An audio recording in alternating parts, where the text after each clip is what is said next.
All right, welcome back to the Whiskey Uncorked podcast. This is the first episode we've done now in a little while, although I suppose it was posted sooner than it was actually recorded. But yeah, we shot 3 episodes back on Christmas Day, and those were Sure. posted throughout the month of January. And so if you haven't watched those, I mean, and you really have nothing else to do, you can go you can go watch those. 3 amateurs who have never or 3 amateurs, 2 amateurs making 3 videos and having no idea what they're doing, but, maybe this one will be a little bit better. But we've got Kevin back today, my brother. He Sure. is over in Wisconsin where I grew up, and, yeah, we decided that it was time to jump on again and have another little chat and drink some whiskey. Absolutely. So today what we're gonna be doing is we're actually planning on doing probably about a 4-part series here, about the Dramface Top 40. So if you're not familiar with dramface.com, they were a website, primarily a review website, that was started up a couple years ago now. Yep, 2 Kind of years. yeah, I think it was about 2 years ago. Spearheaded by Roy from Aquavite channel, the VPub.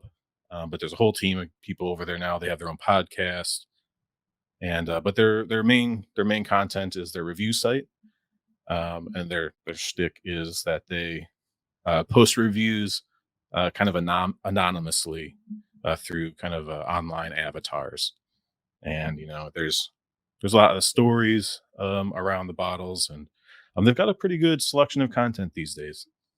Yep. They do news as well as some, like, feature pieces, but, yeah, a lot of it's review based. Yeah, they do some news aggregation, and then they do some long form kind of op-ed opinion pieces. I think they've done a couple interviews with people. The one I always kind of refer to is they had a pretty nice piece on the whole Glendronach saga when they Mhm. removed the non-chill filtering. Yep. They were able to get some clarification around that. But yeah, I would definitely check them out. But um, before we get into all of that, I'll kind of rehash a little bit more details. But yeah, let's take a breather here and talk about what's in our glasses and how are you doing, Kevin? It's been a while. Oh, yeah, doing great, doing great. Staying busy with the store and everything, and Mm. trying to do my best to keep up with all the releases over the last few months and trying to Yeah, find the stuff I've been looking for. What's in my glass? I'll get to very quickly, but it's not quite yet because it is our first entry today. yeah, that's true. Me too. I suppose we'll both be mentioning that shortly here, but yeah, it's great to hear. I know we talk. It's not like I haven't talked to you recently, Mhm. but just a little update on for all the faithful viewers that that Yes. this little channel has. Um, but yeah, so Dramface Top 40. This started actually on the VPub last year. I think Roy It was like did kind of a, March 23. Yep. yeah, March 2023. Well, that's when like the first he was probably gathering the data prior to that. But you could go basically he created a spreadsheet of a voting system that you could go and select your top 10 Scotch whiskey distilleries in no particular order, just your top 10. And he aggregated that information and used that for some content on his VPub. So basically, the way it works is when you see this final ranking, it's the most number of ballots that that distillery appeared on. It's not like I said, there's no ranking system for the individuals. They're literally just tallying how many times that distillery showed up on a ballot, Yep. which I think still created a pretty accurate list, but I think it created a few interesting entries or placements in the list, but we'll get to those eventually. Um, but yeah, Roy just did a kind of an update video about a couple weeks ago, I think, in Mhm. February, and then he has turned that whole thing over to Dramface. There's a larger team, probably some better distribution networks, maybe a little bit wider audience, at least going forward. Um, so you can go to their website right now, again, dramface.com. And on the top right, top right of the website, you'll see it in a second, but there's a top 40 distilleries button. You click on that. You go to you can update it right now. You can change your votes at any time. Mhm. And so you just check the boxes on your top 10 distilleries in Scotland. And every so often, they're going to take a snapshot and update their website and that Yep. sort of thing. And you can sign up um, to be notified when that happens. Yep. Absolutely. And one of the interesting things, especially what Roy talked about, having given it to Dramface, and now that it's going to be like a constantly live thing that they're just going to give snapshots for. Um, he was definitely interested to see what the next snapshot in particular looked like, Mhm. because now that there's the initial Dramface top 40, there's almost certainly going to be people who want certain distilleries pushed up the list. They want to Yeah. have some of their pet distilleries represented. So even if it's not in even if it's in your top 10, you might go take away your vote from the top distillery that's like number one. We'll get to that later, Yeah. because you know that one's going to stay number one.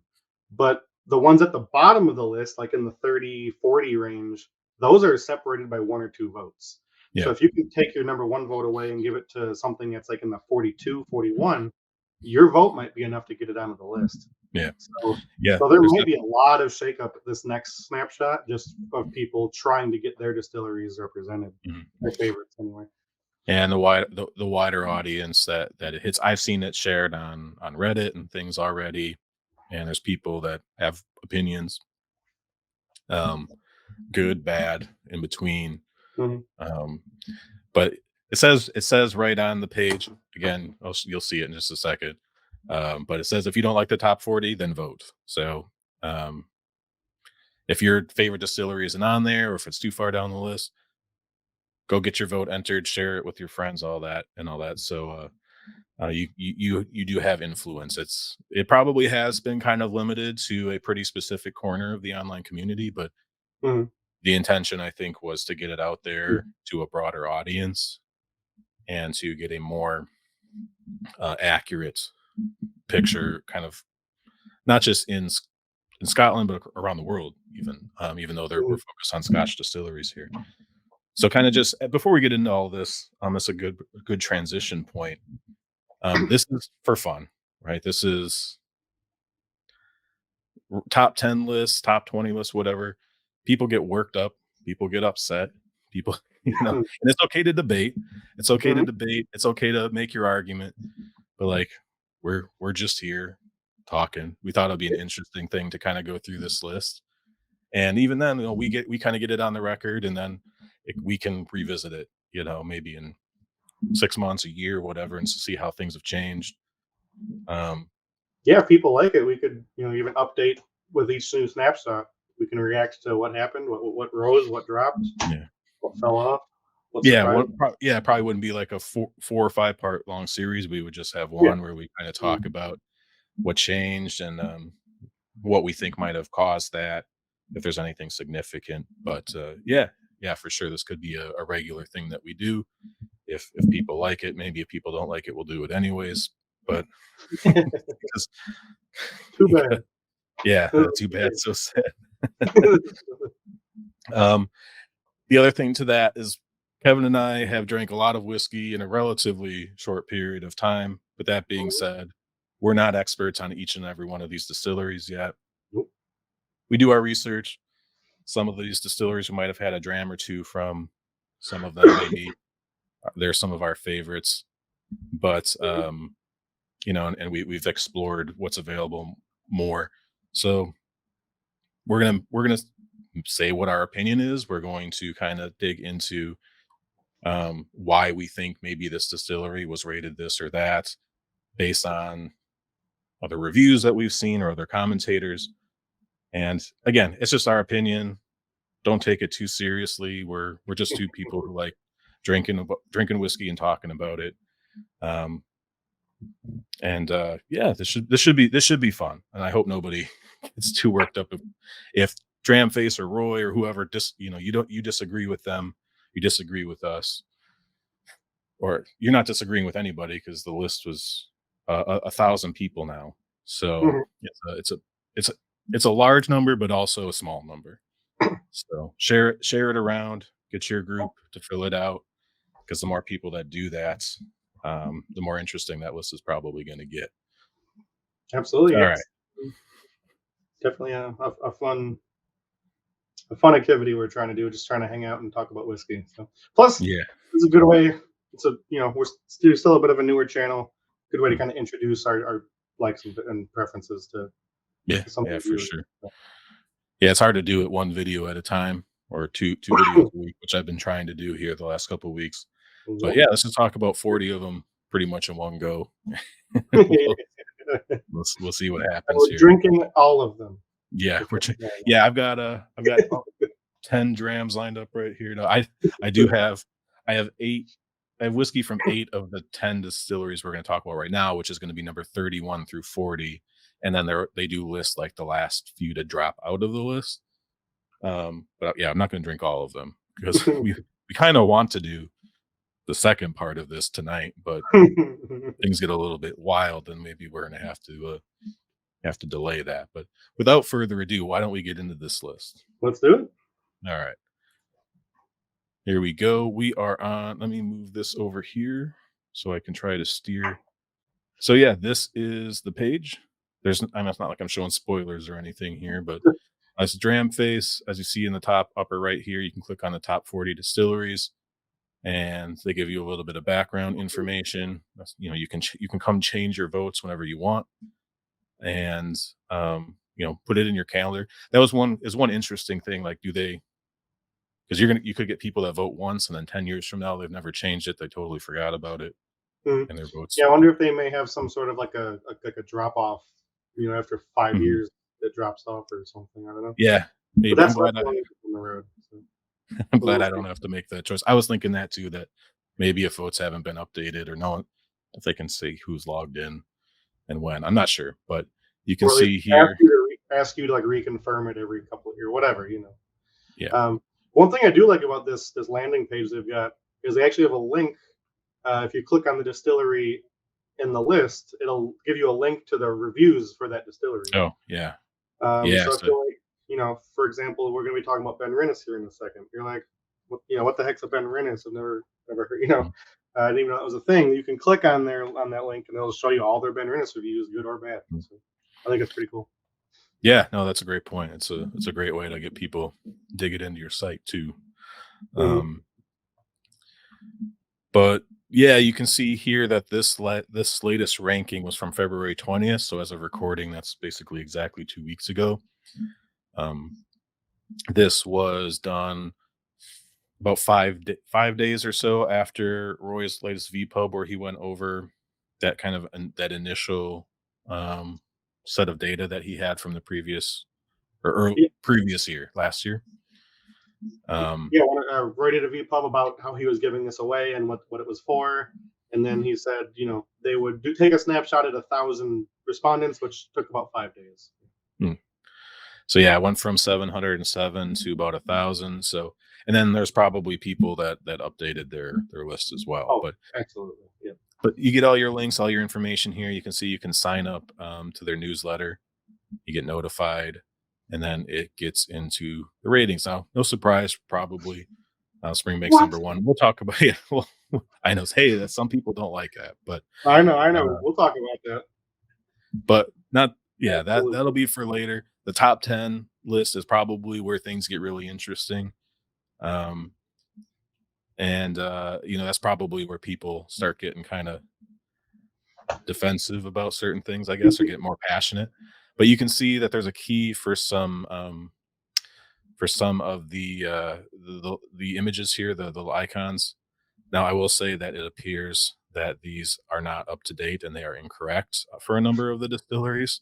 It's their So if first one, and it's somehow out of date. I don't understand yeah, yes, it is the first one, and it does appear to be that. incorrect for some of the distilleries. But yeah, you can see what that means. We're just going to scroll down to the bottom, and yeah, you can see disagree with this top 40 vote, and that's all you can do. Fight the power. get the vote out. But The bother. yeah, hey, I mean, yeah, Repressive regime. yeah, hey, that's I've seen some comments. I've seen comments that it feels like these people are being actively depressed because their distillery didn't make the list or didn't make the top 10 or something. And it's like, look, it's I might even agree with them. It's like, let's calm down. It's not the end of the world. Cast your vote. Get your buddies to go on your go on your old Pulteney fan lovers page and get them all to fill it out. And it won't take that many uh, Community activism. new votes to get Pulteney up there if that's what You're you right. want to It's do. four votes to put him up one spot. There you Yeah, go. yeah, you can see some, especially down here. It gets kind of tight. It spreads out a bit towards the top, but not so much that there couldn't be a pretty significant swing in a relatively short time. Yeah, especially because, like I said, if people start taking their votes away from their top distilleries because they know they'll be represented, Yeah, that protest vote alone, sort of. that alone could cause a compression, a meet in the middle sort of a situation. So Yeah, we'll yeah, see if yeah, that happens or not. We don't know, but yeah. something Well, we're maybe, hypothesizing. but yeah, it'll create an opportunity for content later. But let's talk about some of these distilleries. So yeah, as I mentioned today, we're focusing on number 31 through 40. So that for those first 10 that made it onto the list. Let's quickly mention these dropouts here. They list four distilleries that in this new set of data they were in the top 40 and they are no longer in the top 40. Glengoyne, Bladnick, Balvenie, and Aberlour. So at least in my opinion, I know we talked about this a little bit before. These are probably four distilleries you aren't super familiar with, and to be honest, I'm not really either. I had Glengoyne 12. I have a bottle of the 21 that I bought a few years ago. Um, I've had a bottle of Bladnick, 2 actually, but it's been a while. Balvenie, I think I've just had the double wood, which used to be listed as one of the best whiskeys to get into Scotch, was Mhm. the Balvenie double wood. Sure. And yeah, kinda again, not saying it isn't anymore because I haven't had ones for a few years, but it's not definitely doesn't come up on in conversation as much, it feels like. It doesn't get the hype as much. Yeah. Yeah. I've got very little with the dropouts, very little experience myself. I've had a bottle of the Alba, uh, or The the shoot, Abuna Alba. yep, the Abuna Alba and the Abuna. Yeah. So I've had those two experiences with Aberlour. I know you've sent me the double wood back in the day, a few Yeah. years ago for Balvenie. And I think you've even sent me is Week of Pete. I think you sent me that one as well, maybe, or was that somebody? I don't think I've ever had a bottle of the Week of No. Pete. Okay, maybe I'm missing someone.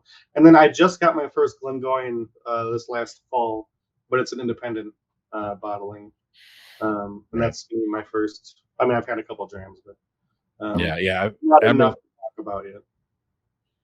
Aberlour is certainly again. I've had one bottle of the Abuna. I always want to say Abunad, but Mhm. apparently it's Abuna, and I'm Mhm. still trying to get that out of my head. But Yep. luckily, we don't have to talk about them too much because they're not on the list. But yeah, you have three distilleries. I think outside of outside of Bladnick, so Glengoyne, Balvenie, and Aberlour. I think it's not surprising that these fell off. I think it's surprising to me only in the sense that when I first got into Scotch whiskey 4 or 5 years ago, like these were three distilleries that like everybody was mentioned as being good, and the Balvenie was a double wood, and the single barrel or the single cast 15-year-old was another one that people talked about a lot. Mhm. Yeah. Glengoyne, even though they're 43% or even 40, I think, at their younger age statements, Yep. that they still make really good whiskey. And I actually don't disagree with that.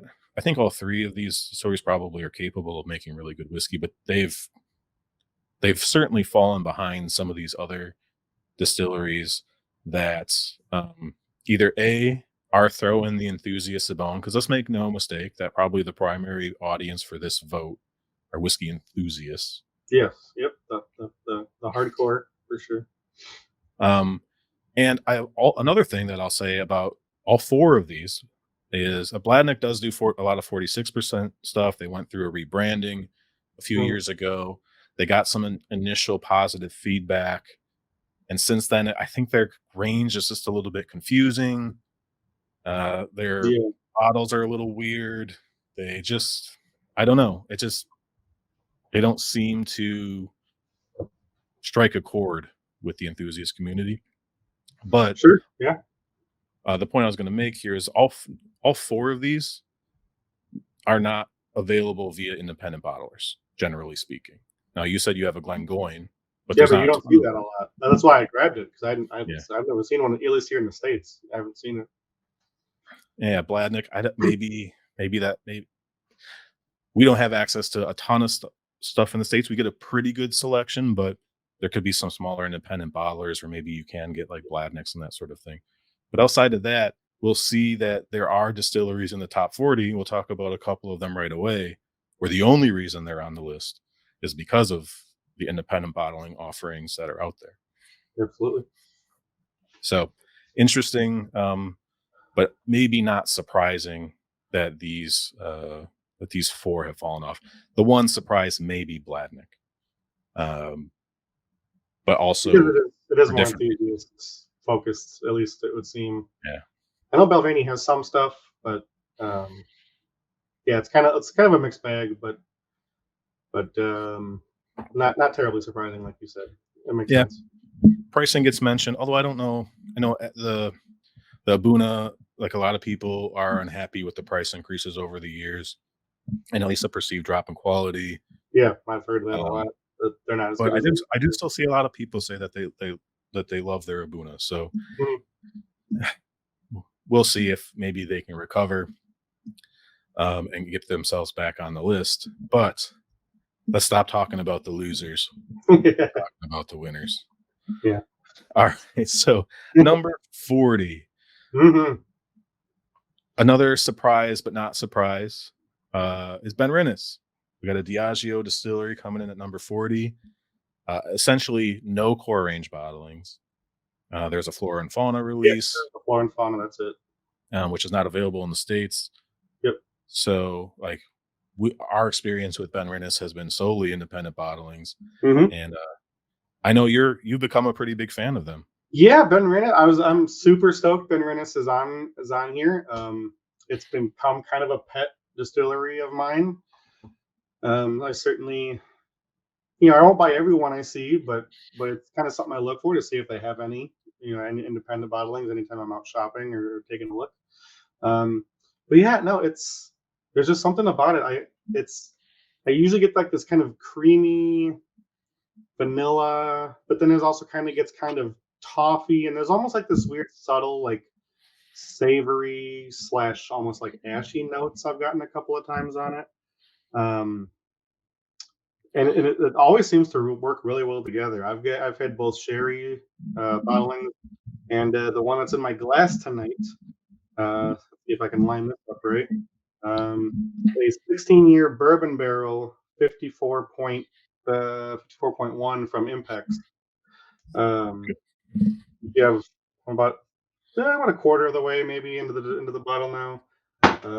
But I guess I've got I think 3 or 4 Ben Rennis bottles because the first one I loved, and I just every time I see one, it's on the list to consider. So um, but Cool. I do believe Ben Rennis is actually in my top 10, so I think I am one of those votes that got it on there. But Yeah, maybe- I didn't vote till after the cutoff. So, but I didn't have Ben Rennis on my top 10 just because I haven't drank that much of it. I'm also drinking Ben Rennis. I have a Signatory independent bottling. This is a 46% vatting of 2 casks with a sherry finish on it. It's pretty good. I like it. It's not so blowing my mind, but it's got that some of that dirty sherry that I know Ben Rennis is known for. They use the worm tubs, and so they get the heavier spirits. Um, you can kind Mm, of compare them to Mortlock, which we'll probably talk about here in a few minutes because they're coming up on the list pretty quick. But yeah, a little bit of that heavier, dirtier spirit. You get a little bit of that rubber, asphalty kind of quality, and yeah, this one's mhm. pretty good. I think I have another Ben Rennis in the background or in the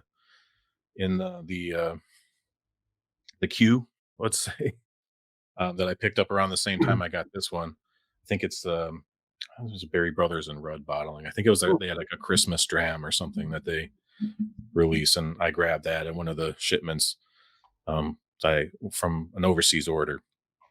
But yeah, this one's pretty good. But yeah, and I do think that this first distillery is a pretty good sign that this is pointed towards the enthusiast, right? Because, like Yeah, I say, the Diageo doesn't sell Ben Rennis whiskey on the shelf by its, as a single malt, essentially, yeah. other than the Yeah. one Flora and Yeah. Fauna. Yeah, they Um, haven't even done a special release since like 2014, yeah, according to yeah, the Malt Whiskey Yearbook. Yeah. yeah, So and I, then but yeah, the fact that this is above Glengoyne and Belvany, I think is kind of crazy, yeah, considering what's out there. Especially Balvenie, any reasonable whiskey shop's gonna have probably a few yeah, bottles of Balvenie, to yeah. some degree. So, definitely a pleasant surprise on my part. Yeah, for sure. I was happy to see it on there just because I think what it stands for. It's Mhm. I mean, what when I say that, I mean the spirit itself, right? We're talking a heavier, dirtier, bigger, more challenging, I guess you could say. Um, but as we go through this list, there's a ton of those distilleries. I think every one of those distilleries probably made the list. Again, pointing at independent bottlings, um, and just the spirit character is pointing at enthusiast led voting here with some of the old guard falling into the background. Mhm. Which So, may or may not be a um, trend you see as we go. But any we'll surprise that this wasn't higher? I no, know we're both happy that it made like the I list. said, Or is it, given the exposure, if you asked a thousand whiskey drinkers in the states anyway, or Scotch drinkers even, what do you think of Ben Rennis? No one's oh, in the states? Yeah, nobody eight knows. 800 of them won't know what you're talking about. So the fact that it's on the list at all, I think is probably an overachievement. Yeah. If you not in terms of its quality, just in terms of its branding and its Well, reputation and its reach. I'm well, one surprised. other one other stat that I was going to throw out there that I thought was interesting was Ben Rennis is a large distillery. It Hmm. is 3.5 million liters per year. And Yep. in the Malt Whiskey Yearbook, I just happened to look because right next to it in the yearbook is Ben Romick, which is a distillery that has core releases from 10 to 21 years old. They do special bottlings for kind of more enthusiast directed bottlings, cask strength Hmm. bottlings. You can get Ben Romick branded single casks now, not from independent bottlers. Yep. And they're only so much more widespread, much more available, much more recognizable probably for people, even stretching outside of the enthusiast community, given that their core range 43%, 43%. very Yep. uh unfortunate, but it is what it is. Still thought to be pretty good whiskey. But it's a Uh discussion for a few episodes from now. yeah. And but the point was Ben Romick is only a 700,000 liter capacity. So you have Ben Rennis, which is 5 times the size, and Yep. nobody really knows about it unless you're you're a bit of a geek or you're really paying attention to what's going on. So it kind of goes to show that uh, it, I think the point I'm trying to make here is that Diageo. I mean, I guess maybe it's better that Diageo doesn't release whiskey from some of these distilleries because it would be Yeah. just grossly overpriced and maybe kind of give it an overall bad rap. But I don't Yeah. know yet. Um, yeah, but I mean, like you say, it's a huge Yeah, distillery, but yeah, it's all going into, I believe, Johnny Walker and Pearl yeah. Probably all Distillery. Johnny Walker. Yeah, all going into Um, blends.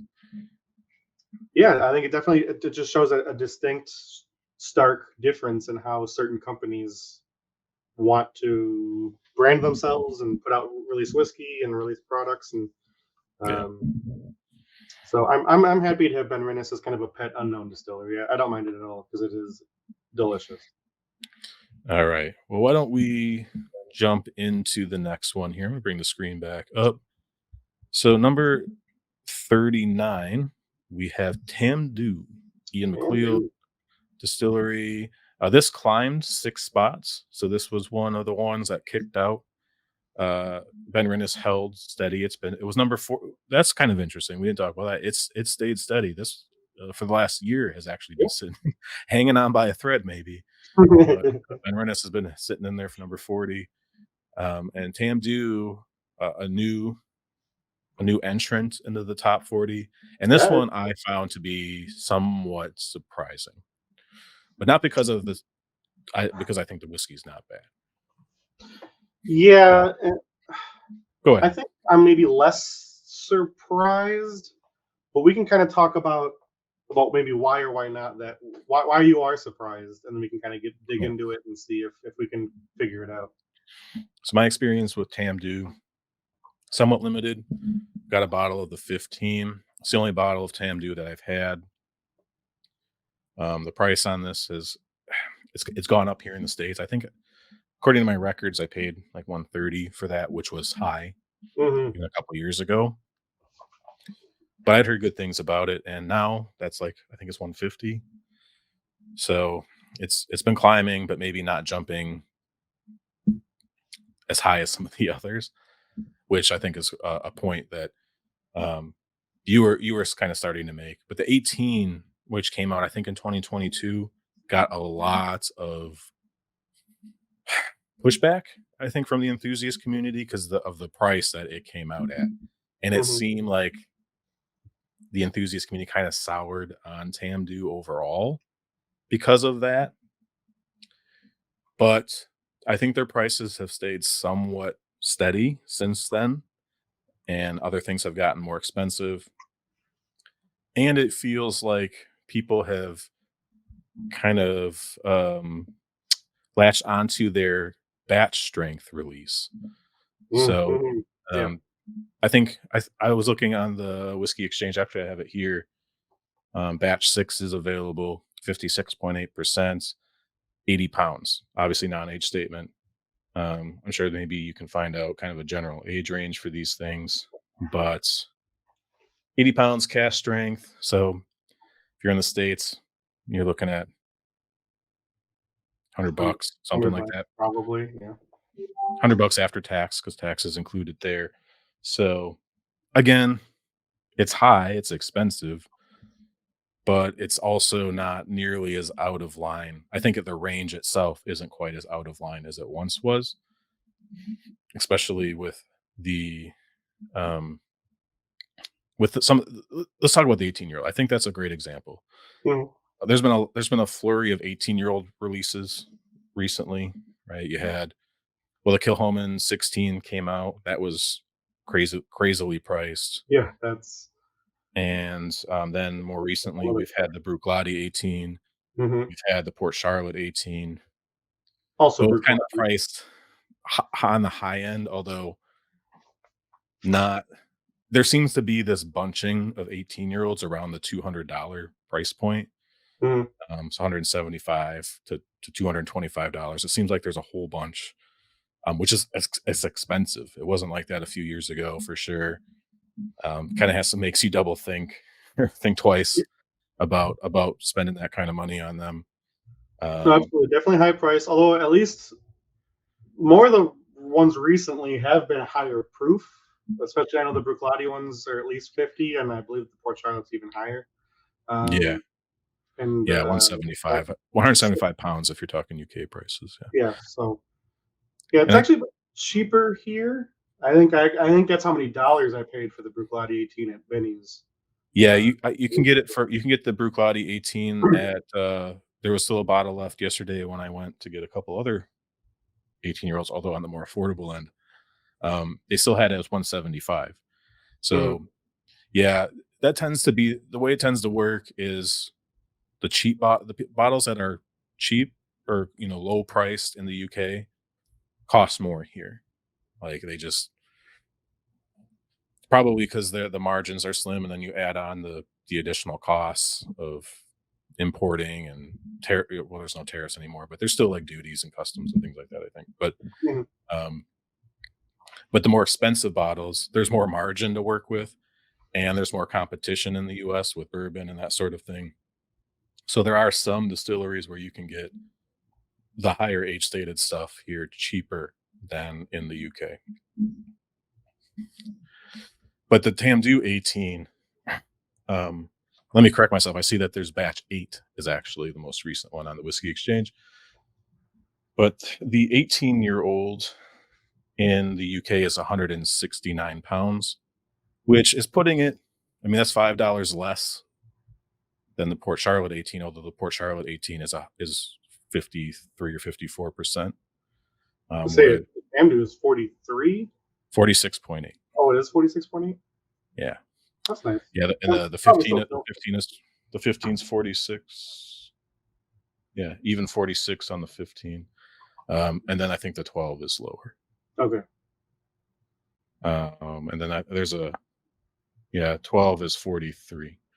But yeah, so anyways, it making the list. I think from a quality perspective, like if you're a sherry lover, I've never heard a sherry lover say that they don't like Tamdu, Hmm. and they do have a solid core range that seems to be not as out of line as maybe as it once seemed. Maybe they kind of got out ahead of things. And same thing with like Talisker 18. That's not as out of line as it was when it doubled its price overnight.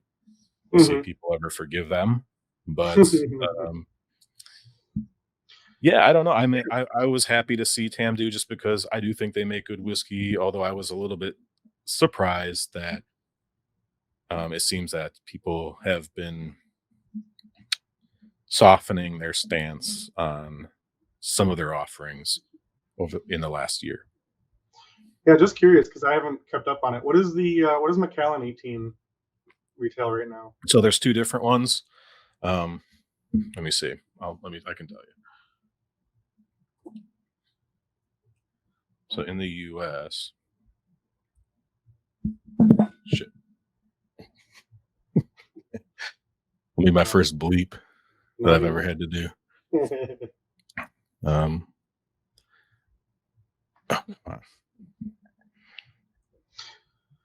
see, you've completely thrown a wrench in the entire operation of this stream.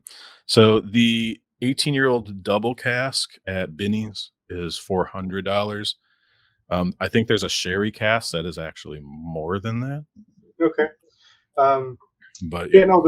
The one of the reasons I'm less surprised. I'm not gonna say I'm not surprised that Tamdu made the leap, but one of the reasons that I'm maybe less so is because of the price of that Macallan. Um, like Tamdu has always kind of they've always kind of leaned into the luxury whiskey sort of picture, but obviously not nearly as crazy as Macallan has, especially the last 3 or 4 years. Like $400 for Macallan 18. Like even if we're trying to be sensitive, that's nuts.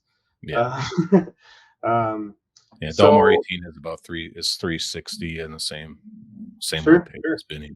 So So yeah, they're up there and too. I think if there are Macallan drinkers out there and they're kind of maybe thinking twice about spending $400 on a Macallan 18, they know that Tamdu is sort of in that luxury window. Yeah, It kind of has they got a pretty bottle. the It's reputation. a Yeah, nice yeah, gorgeous bottle. bottle. So I think that Tamdu could be a pretty safe fallback for them if they're no longer willing to spend for Macallan. Yeah, Um, another reason I'm and it's maybe less and it's surprised that might be kind of tied to that is one thing to keep in mind with these rankings, the rising and the falling, that these are technically two different communities. There was just the Aquavite hmm, YouTube members and Patreon members who voted on the yeah, first one, and now this is more of a sort of a global outreach from Dramface. Now Rory started Dramface, so there's certainly going to be some overlap there. But I yeah, still think in the 2 years since Dramface started, Dramface probably has a bit more because it is different writers anonymously. There's more voices there to be heard, so there's probably some more a bit of a wider audience who may Yeah. be more open-minded to things that maybe Roy didn't either talk about much or cater to. Yeah, Uh, yeah, for sure. I mean, you can see some correlation between and I, and it's you can say the same thing about the Oswas, right? There's some correlation between mhm, what gets nominated and what wins versus what Roy and even and Ralphie in that case talk about. There's correlation there. Now, does is it the reason why? No, there's no way to prove that one way or the other. But right. um, But I'm just, I think Tamdu's kind of on that. It's okay for enthusiasts to like it yeah, borderline. like like the only thing that's really holding it out is the again pricing is high, but yeah, kind of like what we've been talking about as well. Everything else is kind of starting to catch up, yeah, so it's not as crazy as it was 2 years ago. And yeah, then um, and then yeah, you just get kind of at all these little factors that I think are kind of making it, basically almost like a McAllen replacement for a lot of people. So um, there's just some factors there that maybe I'm like, okay, I can. That makes sense to me as to why it's showing up. yeah. Since it's jumped up so many spots, I think that's probably almost certainly true, right? There's, Mm, I think one thing that I've learned about um, just kind of the quote unquote whiskey community is there's a lot more corners that I than I thought there was. hmm Um, I mean, and there's a number of like Facebook groups that I'm on. Some of them are, and some of these are global Scotch groups, and the different tone between the different groups about what people are celebrating and the response to like I'm in some groups where McAllen is nobody bats an eye. They get 200 thumbs up and great comments. And then there's there's other groups that I'm part of that if you post a bottle of Macallan, you're it's They gonna ban you from the group. be crickets or your post will get deleted by the admins or people will start arguing in the comments, something like that, right? So So that's what I'm learning is that like what I thought the whiskey community was is actually a lot yeah, broader. definitely a And spectrum. um so I can see if it's hitting Dramface, which is more written content, and then obviously through the podcast, those things are reaching different audiences to some degree. There's going to be a ton of Yeah, overlap, it's but not there just were one guy. 350, almost a 50% increase in votes in 5 days when it hit Dramface. Now, part of this would have been spurred by Roy's VPub that he did right as he turned it over, but all of a sudden, Tamdu shows jumps up 6 spots, was it? And Yeah, is bursting onto the scene, and that's not due to at least these. That's not. I don't think Roy has really talked about Tam do much, and I don't think Ralphie has certainly not hasn't. in a So couple of years. I know. I feel like Roy used to kind of talk about the cask strength or the batch strength more, but I haven't. That's been a while. yeah. I've heard it anyway. All right. Anything else on Tam do then, or should we? No, not really. Like I said, I don't have a lot of experience drinking the Yeah, liquid. Um, yeah. I don't have a yeah, personal opinion I think either. I've had a few samples or maybe a dram or two at a bar, but not. It's not a distillery I've yet dove into just because, like you say, compared to what the price has been compared to other things, I've just kind of typically gone with other things. So, Yeah, yeah. Like I said, I have the 15. I've only drank about a third of the bottle, so it's not my general style of whiskey at the moment, anyways. So mhm, I um, agree. sometimes I feel like sherry, and I'll pour a glass, but yeah, I don't have a strong opinion on it either way. When it comes to price, it costs what it costs. If you like it and you're willing to pay it, then yeah, I'm not a crusader against that sort of thing. It can be unfortunate when things get priced like completely out of whack, like maybe Tamdu 18 was at one point, but it looks like maybe they saw the writing on the walls before some other people did, whether that was inflation or trying to keep up with the luxury players or whatever. But Right. um, I think I think it's good. It's generally speaking, outside of the 12-year-old, I think it's naturally presented and Mhm, generally high quality, good casks. So if people like it, cool. That's good to know that it is actually good. mhm. Yeah. All right. Number Four 38, Mortlock. falling 4 spots.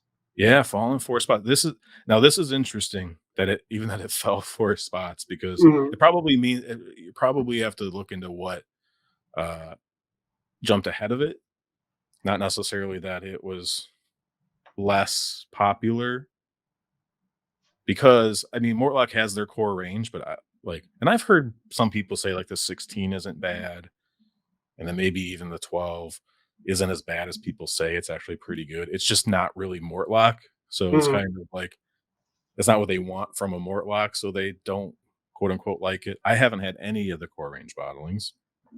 Uh, Um, core range, correct. I do have an official bottling, but it's not a core range bottle. it was like So, the non-A statement special release from a couple years back or something like that. yes, yeah, it was one of their special releases. I actually don't remember the specs on it. I could go grab it, but either way, I would. Yeah, it doesn't matter. Yeah, go ahead. It's alright. Yes, but I do know Mortlock relatively well through independent bottlings. I've had a number of them. Got one right here. I'm gonna drink the next one on the list. But yeah, 10 years old, heavily sherried. I've had some absolutely amazing Morlocks, including the one that you gave me to try to convince me it was overrated. A couple go check out that live stream or that podcast. But Yeah. completely embarrassed himself. I can't believe I Oh even yeah. needed him back. It's ridiculous. Yeah, no, But it was a disaster, but but yeah, back.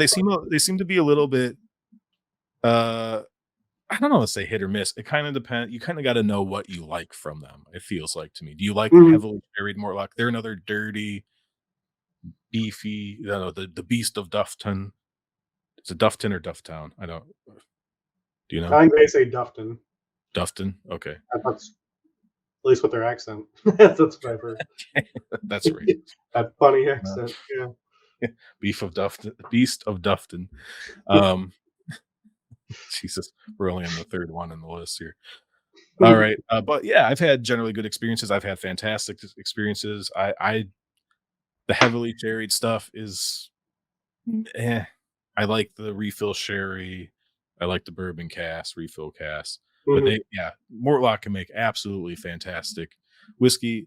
And when I say I'm surprised that it dropped 4 spots, it's like, was it up hot 4 spots higher because of their core range? I kind of, especially if that was like a Roy driven poll, I highly doubt it.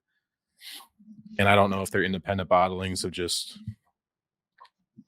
people have mhm, just said, "Yeah, okay, yeah, Mortlock's good," and there's new things on the block sort of thing to kinda to leapfrog it or what, but I haven't noticed a drop in independent bottling quality at least. mhm.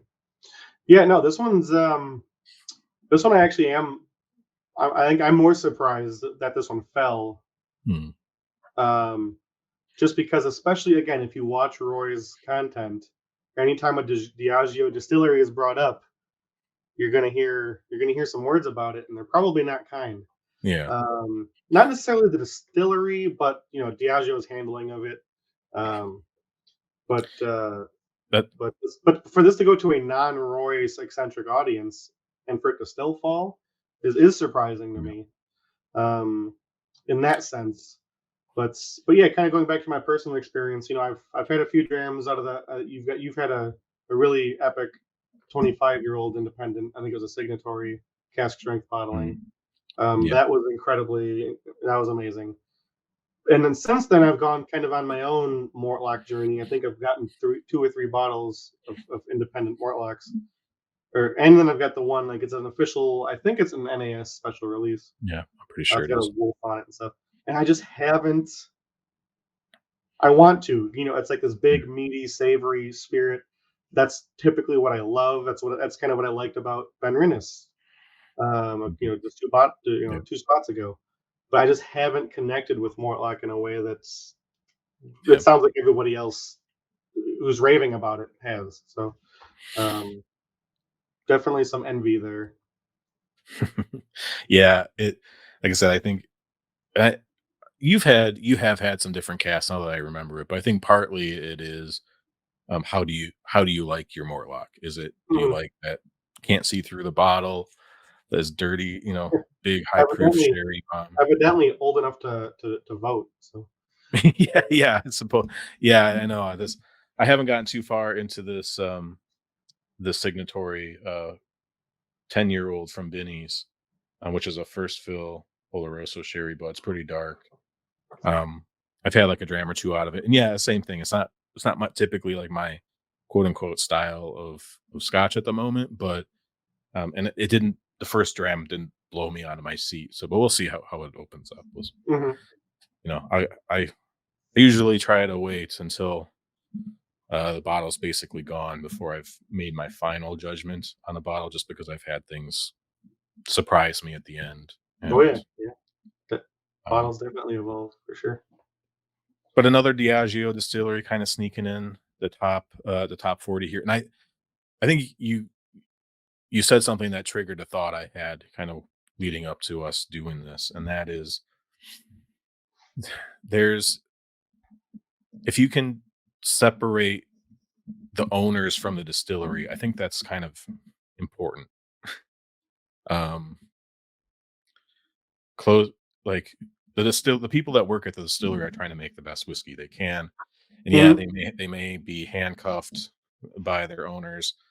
They may not get the best casks and things like that, which can be frustrating, I'm sure, for some of the people who really care Mhm. um, about some of these Absolutely. distilleries, which are still, you know, just as important to their town and the people that work there and everything as Yep. some of the distilleries that we celebrate all the time. So when you get like Morlock and Ben Rennis, it's like just let them just let them make their Yeah. whiskey, and I'm sure when those independent bottlings get out and people rave about how good they are and how they're one of their sleeper distilleries or pet distilleries or whatever, I'm sure it puts a smile on those people's faces because they're not people making the whiskey are Yeah, probably love the whiskey way more than the suits in the boardroom do. what the ownership does do it after it leaves the distillery, Yeah, yep. they can't. You There's can't nothing they you can do can't about pin that that. on the still house guys. So Yeah. All right. Yeah. absolutely. I mean, I could talk about Morlock forever. I think we should probably just move on. I think it's an interesting distillery. Seeing it drop, I think it probably has more to do with maybe some things that jumped over it, but we'll see what happens. I think I certainly place it higher. I would have this. I have this in my top 10. Now, and I'm not going to go over every single one, but just because of the ceiling on what a Morlock can be, if it's Mhm. let allowed to be itself, Mhm. is I think this is high as any other distillery in Scotland. Um, Wow. it's just Nice. the ceiling. Now, how often it can reach the ceiling depends on the cast. It depends on how long it's left alone. There's A lot of factors. A a lot of lot of factors. dials to turn there, but it maybe doesn't hit the ceiling as often. But I mean, I've had some pretty damn good Morlocks. So I get it. and it's certainly just a general spirit character style that I enjoy. Similar with Ben Rennis. Looking forward to maybe. I see that was looked like a bourbon barrel that you had. Maybe you even sent it to me. I don't remember, but Maybe it is, um, maybe it's not. Who knows? yeah, maybe a little bit more my style. But um, all right, Mortlaw coming in at number 38, and it's time to pour another dram. Now, I do have a bottle of Tomaten. It Ooh. is sealed. You picked it up? I just grabbed one. I mean, it's probably a topic for the larger channel, but I have 1 ounce from last week's blind, and there was Mhm. a Tomaten 18 in there. Yeah, I So sent him some Tomatin 18 because and spoiler alert, I sent it to him with a pretty with a in a blind full of some of his favorites because I mm, wanted to at least because I wanted to highlight it because I love Tomatin 18. it And is a good whiskey. I'm a Yeah. newcomer to it.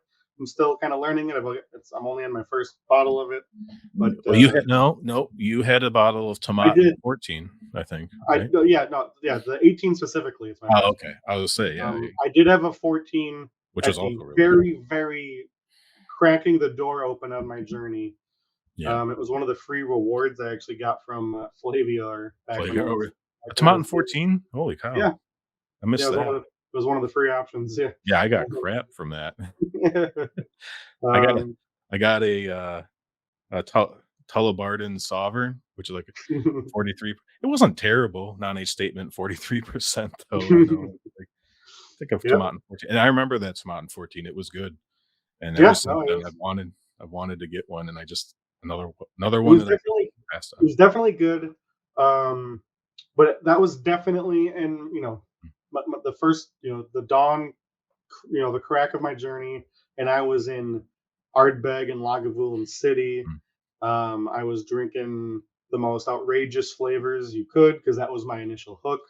And Tomatin 14, it was good, it was great, but I just wasn't there yet because I was still working through Isla and all those big flavors. So, but I'm there now. I'm ready, and I've accepted Tomatin 18 yeah. as one of my disciples. So Now, this is coming in at number 37, but it has also dropped 6 spots, and that's surprising to me as well. I'm not sure. Yeah, this is one that surprised me because if you this is one that's still affordable. It's naturally presented.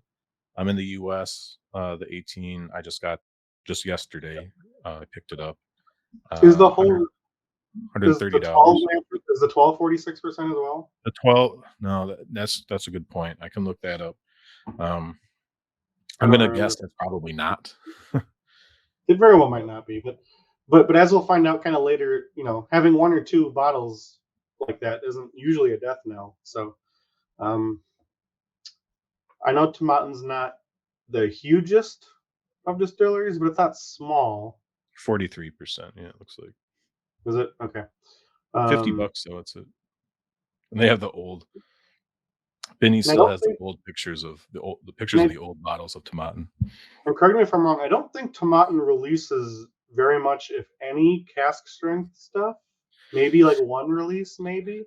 Yeah, taking the words right out of my mouth, And you and that don't get and you don't get IBs really of a tomatin either.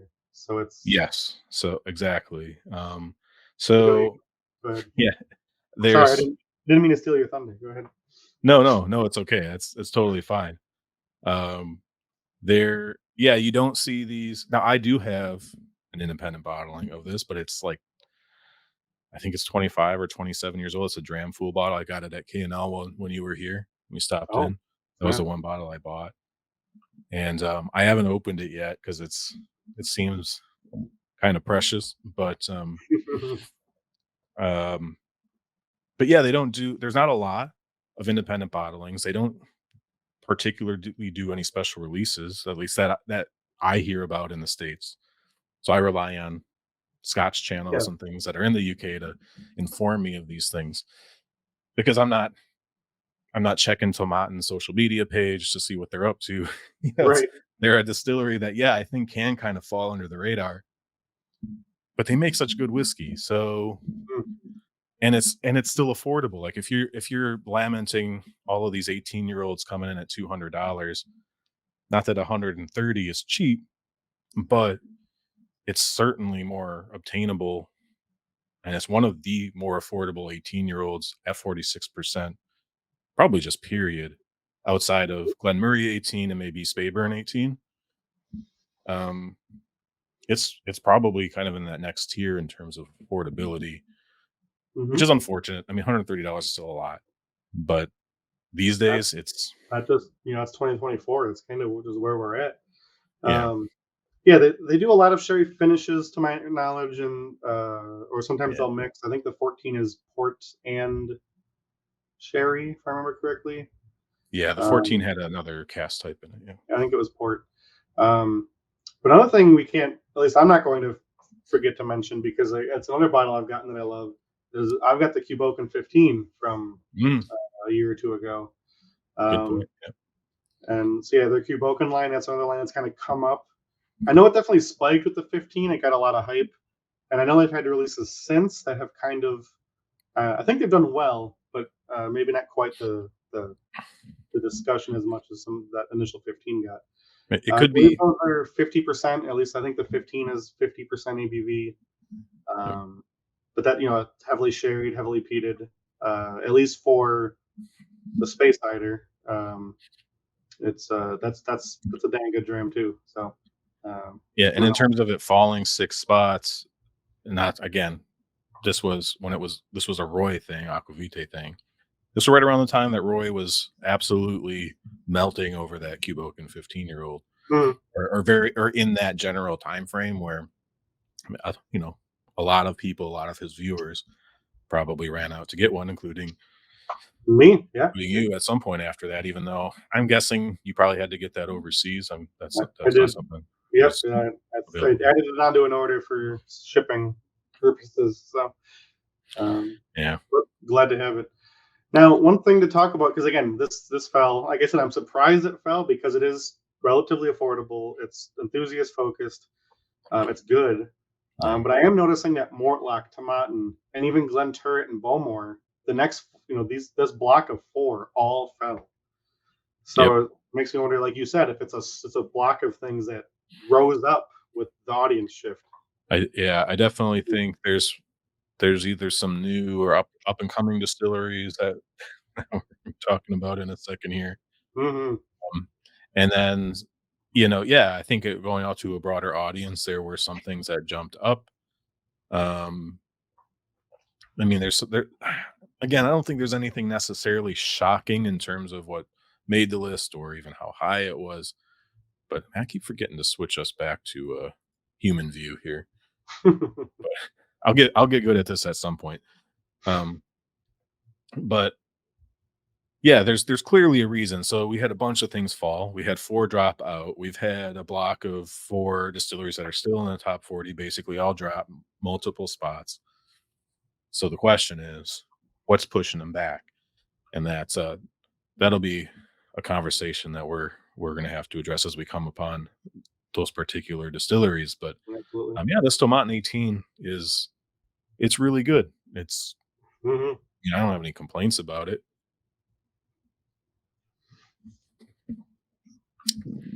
Is it the greatest of all time? No, maybe not, but it's really good. You're looking for some aged sherry. You're right, though, it is finished. I think they do actually claim it to be a secondary maturation. Yes, matured in oak casks and first fill Oloroso sherry butts. However, the box, I believe, clarifies that it is a secondary maturation. It's a finish, but it's just Hmm. they finished it for longer than 3 years. Yeah. Similar to like long row reds that are not, they say matured. Hmm. And yes, by the letter of the law, they are matured in Right. this Yeah. cast. But they were the first like 3 quarters of their life was a Yeah. bourbon cast. That was interesting. Yeah, but no, like I'm a new convert to tomato. I'm interested. It's not quite in the upper echelon of my list. Mm. It's not in my top 10, but yeah, no, I'm curious for sure. So we mentioned Spayburn, um, Mm, hmm. and you had a Spayburn 18. I have So, Spayburn 18. Yeah, which so would you put this? Did you have a preference over those? Because I don't. Spayburn isn't actually on this list, is it? no, Spayburn is not in the 40, nor is it in the dropouts. That was when I was going to talk about if we ever talked about kind of a surprised is not here at all, or whatever. Yeah. Um, like again, it's not the most well-known distillery. They're not a big company. They're not, but they've been slowly, especially with again Roy's evangelism. Yeah. I think getting on more and more people's radar, and they're cheaper, and the quality is there. Um, Again, not a lot of different releases, and not a lot of cask strength or IBs, but nice solid little distillery. In terms of like a preference, I haven't really like sat down and compared them. Mm. Um, but I think they're close. I like the Spayburn 18 a lot as Yeah. well. Um, if I remember, like the Tomatin was definitely a bit more decadent, or like maybe chocolatey, maybe a bit more desserty. Um, and Okay. the Spayburn 18 was maybe a bit more fruity, fruit leaning, leather leaning. Um, so it might just be a mood thing. Like if I just if I just ate a nice meal and I Hmm. kind of want a dessert like experience, I might reach for the Tomatin. But But yeah, no, they're neck and neck as far as my perception at the moment. So they're good. Cool. All right. Well, I think yeah, the only question left to answer on them is a drop of 6 spots. What took its place? What took that Tomatin's place? But it wasn't Glen Turret. Yeah, number 36, Yep. because that dropped 3 spots. Well, I guess technically, yes, that would have actually leapfrogged It did Tomatin. technically pass them. Yeah. Yeah, that's true. um, But another similar distillery, both to Tomatin and Tamdu, and this is a point that probably make here maybe at the end of this episode. But yeah, Glen Turret going through a rebrand, I think in 2020, mhm. got some immediate hype around their 12-year-old release. I tried the 21. I got a bottle of the 21. Never saw the 2020 made in bottling, but I did enjoy the 2021 quite a bit. I recently picked up the 2022. The 2023 wasn't here yet, or didn't get ordered by the stores here Mm. because there's still 2022 stuff floating around. But yeah, not a cheap brand, but not an extraordinarily expensive one. I think it's probably creeping up there, starting to push that kind of Glendronach territory in terms of pricing. I haven't Yeah, checked what I it do is. remember thinking that the 12 was higher than most at the time. Yeah, it's Um, definitely a little bit pricier. Probably half of it's like going for the bottle. I think the Lalique yeah, that bottle is a beast. crystal. It's a nice bottle. Yeah, for a Yeah. 12-year-old whiskey, it's like okay. Like, do we? Let's see here. At least Mm. for just for conversational sake. But I think the $90 at Benny's for the 12-year. So The 12-year, that's a 46, lot. That is a 46 lot for a whiskey. 12-year. Yeah, yeah. Um, yeah, that was always kind of. I believe I'm positive you sent me. I think you sent it to me in a blind. Yeah. Um, and I honestly don't remember what I rated it. But I remember thinking it was good. But again, then I went back and looked at the prices at the time. I'm like, okay, maybe not. And I never did buy a bottle. Um, but yeah, I kind of put it in that. At least mentally, it was kind of in that sort of Tamdu type of like a price range. Like the bottle is extravagant and like thick and Yeah. dense, and again, I liked it. The Yeah. liquid was good, but it just Here, never let me really got onto my radar enough to actually to grab one. So I can't really speak to. I know that first release of that 12 got all the hype in the world, and then yeah. then, Yeah. since then it seems to have quieted. Not positive if that's because it's not as good or what the deal is there, but Yeah, I think that was a little combination of both where I didn't get to try the original version, but supposedly it was like out of this world good. mhm, And maybe it kind of suffered from just like that first release is out of this world. Subsequent releases are still really good, but not they'll never be that sort of thing. sure. It almost Mhm, certainly probably had older whiskey in it as that relaunch of the entire brand, get attention going, and since then it's kind of come back down to earth. mhm. But the pricing hasn't reflected that. It's still priced as if there's old whiskey in the bottles. So, um, but yeah, here I switched it. Yeah, this little leak bottling is just kind of ridiculous. I mean, it's gorgeous, but Mhm, yeah, it's beautiful, but it's do I want the added expense on a 12-year-old? I don't know. yeah, Depends how good it is, I suppose, but, um yeah. I mean, yeah, my probably where my mindset is at is like no, it's a 12-year-old. It's okay. It's gonna get put in the same shelf with all the other 12-year-olds sort of thing. Like Mhm, it's gonna be the it's gonna be the swan amongst the ugly ducklings, but it's it's still on the same shelf. But yeah, let's see. Do I want to open this one or what am I gonna what's gonna be the next dram here? Because well, my let's see. next RAM is for the next entry, so Okay. Oh yeah. Yeah. I probably have a sample that you sent me. But yeah, I suppose I should not be surprised that you've got a bit more. Yeah, Glenturret, I don't know if there's much to say about Glenturret. I think they're making quality whiskey. Yeah, It's priced I think you could echo a lot of the sentiments about Tamdu, I think yeah, here. it's Um, exorbitantly priced for what it is, but you are getting good whiskey if you buy a bottle of it. I haven't tried any of the other, offerings because 'cause they're also not cheap.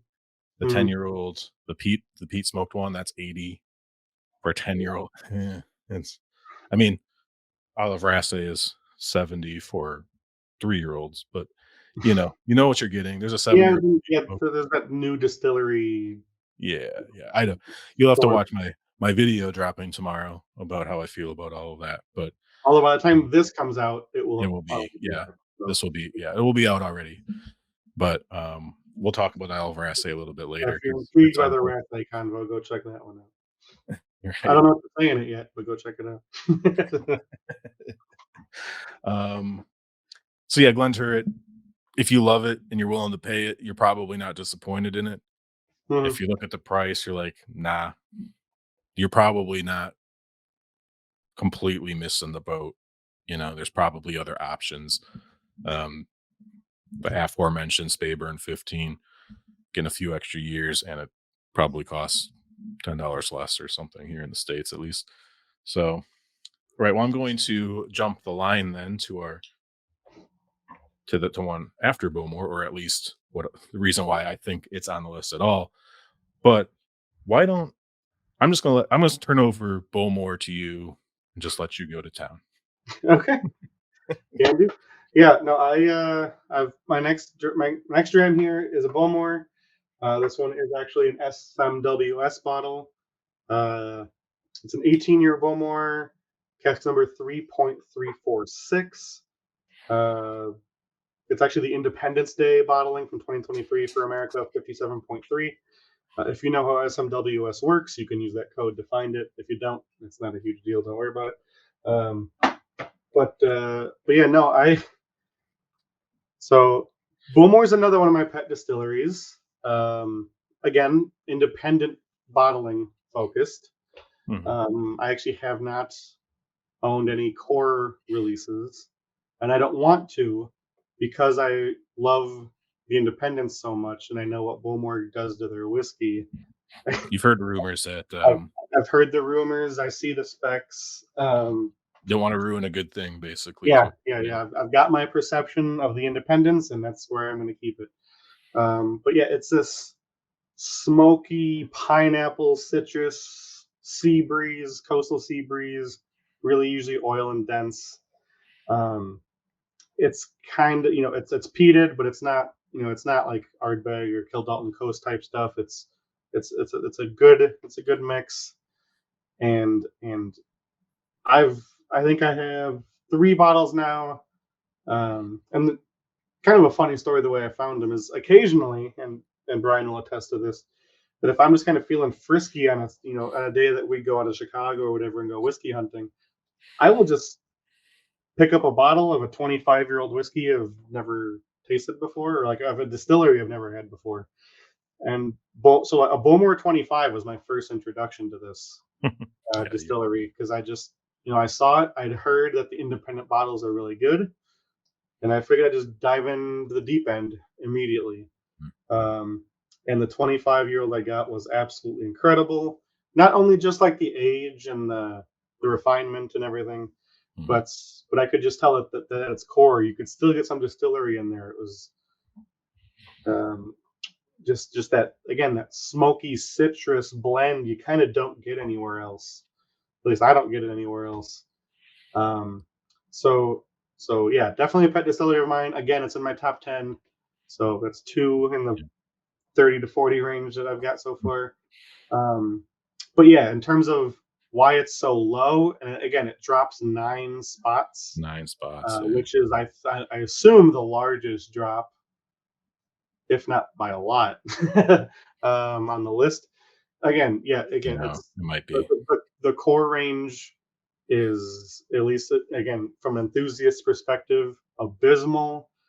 It's like one of the most chill filtered, the most colored whiskeys kind of in Scotland. Um, It just seems like they maybe almost similar to Mortlock to a degree, but the feedback that I've heard is that they rem they remove every ounce of Bamor from Bamor that Hmm. they can, and what they release in their core range is a shadow, and it seems that you're obviously, you haven't even I haven't had the core range because you did have what the was it a Vaults number 2 no, released I or have the something? Vault Edition first release. Or first release? Okay, But again, that's cast strength, or at least it's high proof. It's not. okay. Now it might, knowing Bowmore and the rumors, it might actually still be chill filtered, despite Yeah, being over 50%. Um, and I'll be honest, the Vaults edition, especially with how much I heard about it, of my 3 or 4 bottles, that might be my least favorite. Although it is by far the youngest, probably. So mhm, yeah, um, there could be a couple angles there. But either way, still love it. Still really enjoy it. It's really good. Glad I have it. It was definitely one of the cheaper ones I bought. yeah, But yeah, yeah, just yeah, I don't want the core range just based on what I hear about it, and I don't think I'm missing anything by not having it. So yeah, I feel, that that sounds like a pretty sound, although maybe maybe it convinced you not to buy as many 25-year-old Bowmores. no, Um, if any, I know you love it, but obviously even the IBs, yeah, those you're not picking those up for a song, right? You're making an investment in those oh yeah. things, and Mhm. um, You and know, I've seen. I'm just an idiot. So no. No, I agree. You sent me. I did. I took a look at some of the blind results, checking a couple things, and you had sent me one not too long ago, maybe in previous box or something like that. And yeah, I won the blind, and I remember like, yeah, this is And it this was up is against really some stiff competition. I think yeah, they were all 25-year-old whiskeys. I think, yeah. I might have, or where at I least have it close up to here. maybe like 3 of them or something. I've got it up here. I could take a look. Where is it? Yes, it placed first. Second was a 21-year-old Highland Park Harmony of Islands number 1, Hmm. and then it beat out. You had the cast strength Ardna Markin in there as a Mm. I must be thinking of a different blind then. But yeah, okay, yeah, go ahead. this is the one that, yeah, this is the 18-year-old SMWS 3.346. Oh, that one. Okay, Okay, yeah, this was the previous box of the one I have now. But anyway, yeah, no one okay. else knows what we're talking about. And then it beat out a another Highland Park, the Sulkies, Kelpies, and Pete Reek 13-year-old.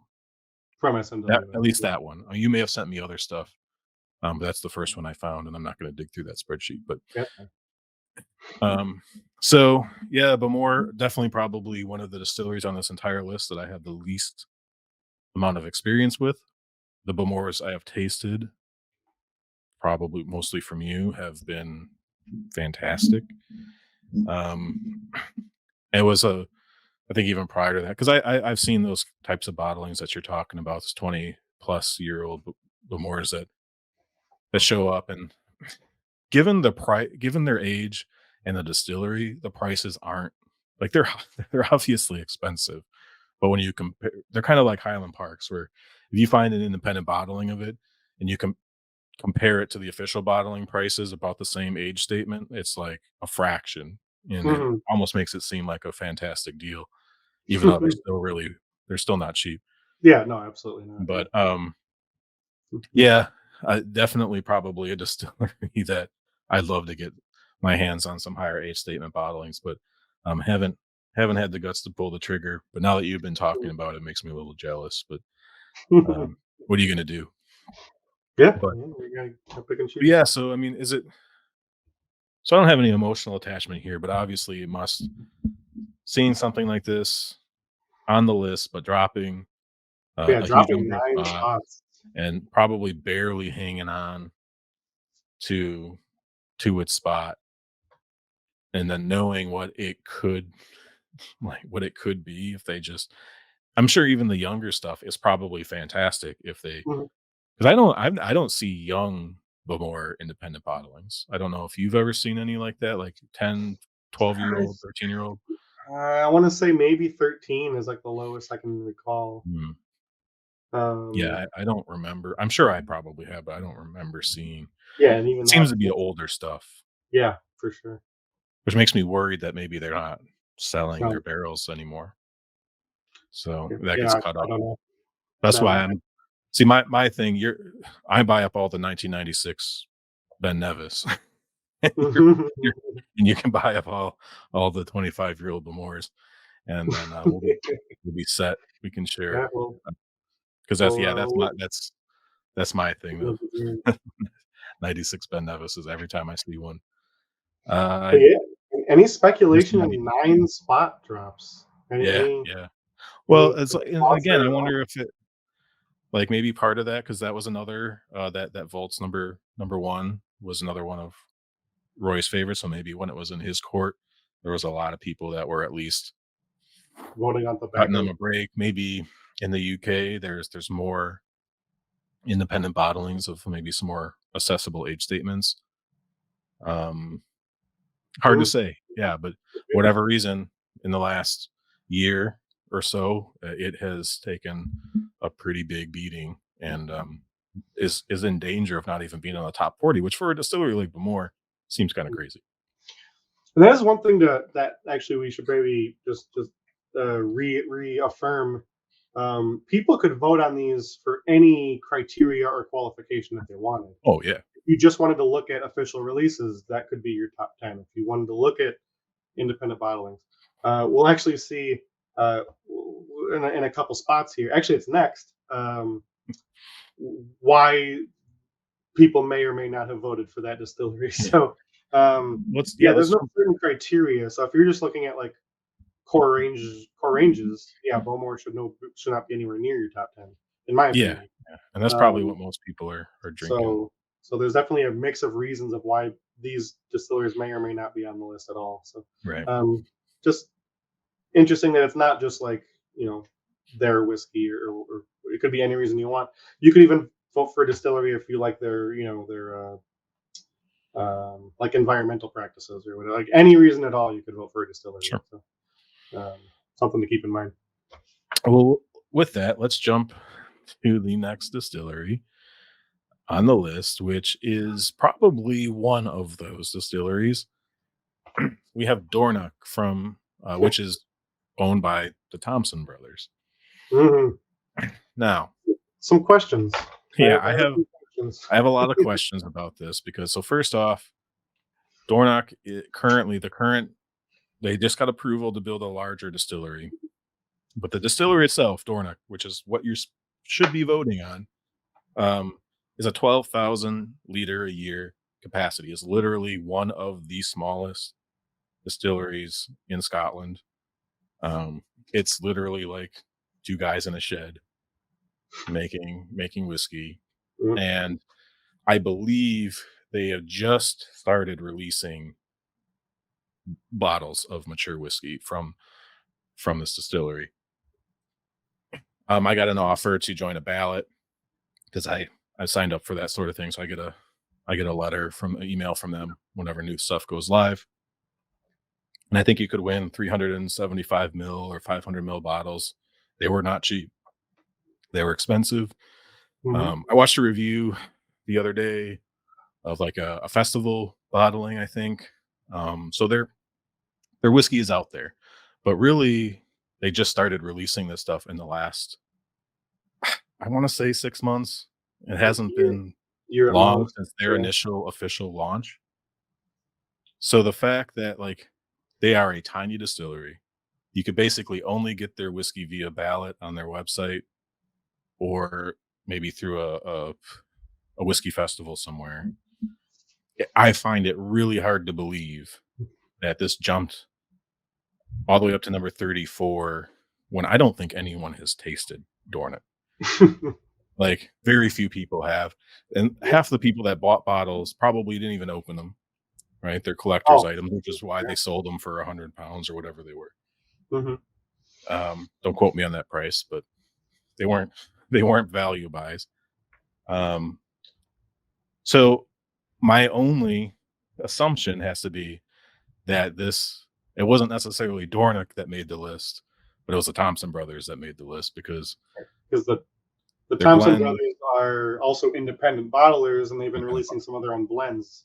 yeah, their blends have been tearing up the value oriented lists, Hmm.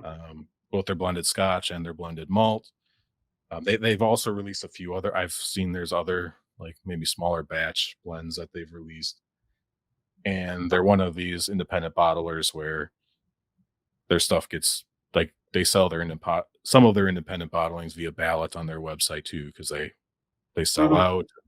Oh yeah. You get rewarded if you post a picture of your open bottle. You get points. They give you points, so you're more likely to win another ballot and stuff like that. So the Thompson brothers are a shooting star in the Scotch whiskey industry right now, and Hmm. deservedly so. And I have no doubt that their Dornock whiskey is going to be Yeah. fantastic. Going to be fantastic. Yeah. And Um, it may be fantastic right now today. I just sure. don't think anybody there's not. I mean, it got 70 votes. I mean, I'm sure there's 70 people in the world that have drank it, but did they all To be all did they vote. all vote for it Yeah. on this list? Yeah. No. But yeah, Surely, especially that rise is based off of their blends, which may probably have Dornick whiskey in them. That One could, would think. they could. But yeah, there's certainly it's certainly a blend of other distilleries as well. So the fact that they're beating out, I don't know. I kind of have a hard time personally having them that high or even Yeah. on the list, just because if we're really voting on the distillery, I don't know how anyone can have that opinion quite yet. But Well, here's the uh, thing. It jumped 18 spots, does that say? yeah, 18. So when the original ballot took place, they were on the list of distilleries. They weren't in the top 40, but they were Mhm. on the list. Which and at that point they had not released any whiskey. Well, maybe they could have. I think they were mature enough to have done so. So maybe Yeah, they did, but they had not done any like official like core range releases. I don't believe, no, no. or the core range is probably As not the far right as I term. know, no, that they have not. I mean, maybe they, but yeah, there's almost no way. So I think the Thompson brothers are being rewarded here for a lot of their other fantastic work, which is maybe not in the spirit of this particular poll. But I mean, I guess Aberlour would have made the list or something. I don't know. One of these other ones would have made the list if they weren't on it. So maybe it's good just to have them on there, just from an enthusiast perspective. But um, and remember, this is people not just rating it as their 37th or 34th best distillery. This is people putting it in their top Yeah, 10 distilleries. 70 people have it in their top 10, um, which yeah is interesting. you know, Okay, well, it uh, can't even be the employees because there's like it's literally a shed outside of a castle. It's like it's it's like a tool shed. It's kind of crazy. Um, yeah, so yeah, absolutely super interesting inclusion. I wish I could maybe send a message to those 70 people and ask what their thoughts are. So yeah, I mean, maybe they know something we don't. Maybe they have been able to taste it. Maybe they live in and around the distillery and they've had some access to it, and they've been yeah, they had a well, kind of a groundswell of support from a grassroots effort to get them on the list or something. But Dornick's got a huge Dramface following. Dornick Scotland. yeah, they may very well. But um, yeah, definitely a surprise. I'm drinking the SRV 5, their blended malt, 8 years old. Which And yeah, yeah, it's really solid. It's really good. really really It's not solid nearly value. it's not yeah, it's not nearly as good of a value in the States. Sure. It's a $55 bottle here. Mhm. So if you're getting it for 35 pounds, and that's 55 plus tax. It's $60 bottle out the door. It's not as nearly as good of a deal here. Which is kind of what I was saying earlier. And that's so it's definitely not something I'm probably always gonna have on the shelf. I'm probably paying $20 more per bottle than they are in the UK. Oh, for sure. And you know, it's unfortunate that we kind of all these value bottles when they finally get over here because I resist buying them on any UK sites because they won't be a value by the time I pay shipping to get them over here. And then they show up here and they're like $5 less than I would have been if I just shipped it You here. So, prepaid for the shipping. yeah, right. And it's like, okay, well, I guess like that was kind of what because same thing with McLean's nose. Um, it's not like yeah, it hit the States and I was able to get one not in any great quantity, but it did hit the States, and I got one. And yeah, it's good and it's interesting, but for $60, it's like, all right, well, I can get, I can get a bottle of Blue 12 or something for $60, and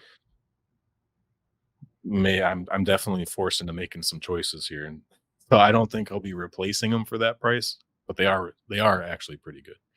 What? Yeah, yeah. No complaints about that at all. Um, it's just what are people really voting on? Um, Yeah, exactly. So obviously, people can vote however they want. Dornoch is an active distillery, so it's on the list. You can vote for distilleries that haven't released anything if they're quote unquote active, I think. But yeah, as long as they've laid down spirit, you could vote for them. all right. So I think probably another distillery that you'll probably talk about more. So Dornoch jumped up 18 spots. Linkwood holding steady at one. Yeah, But this drop is one another spot. distillery you've kind of fallen in love with recently, huh?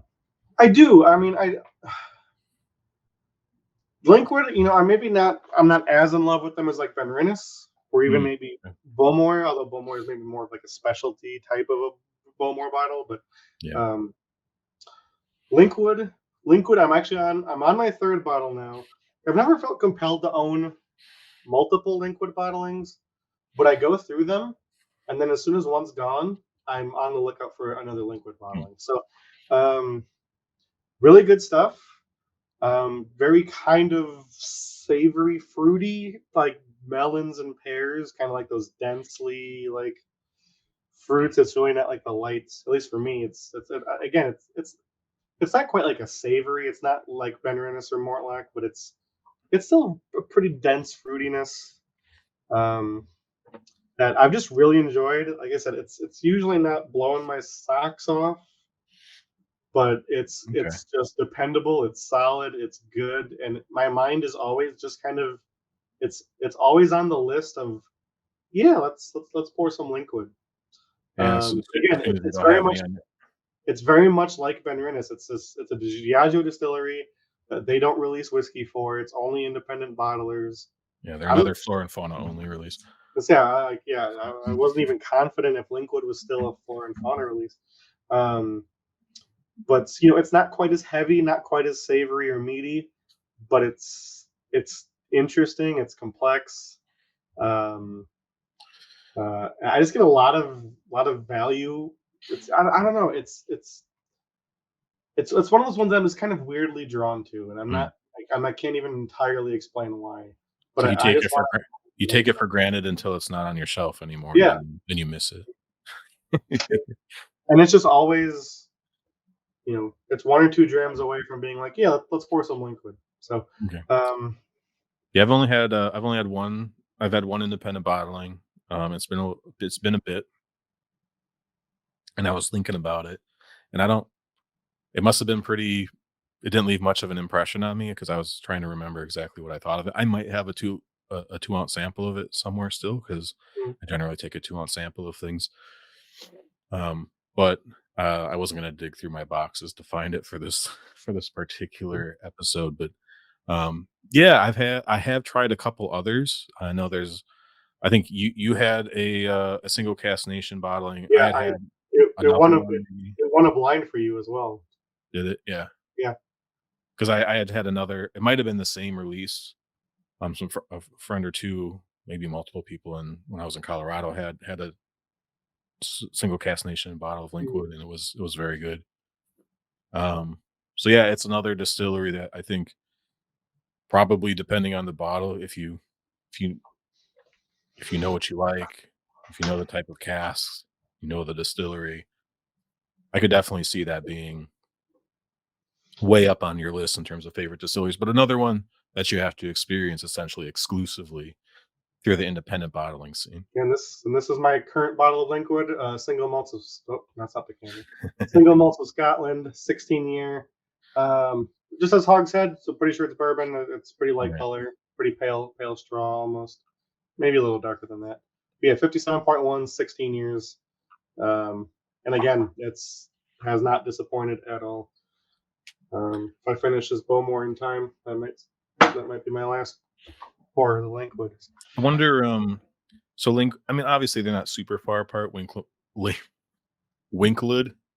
um, Linkwood coming in at 33, Ben Rennis at 40, but these almost seem like pretty similar, sort of situations. These are, Yeah. Diageo Distilleries, almost no independent release or no official releases outside of the Flora and Fauna, which again could drive a lot of the popularity, if you're in the UK or in Europe where you get access to those.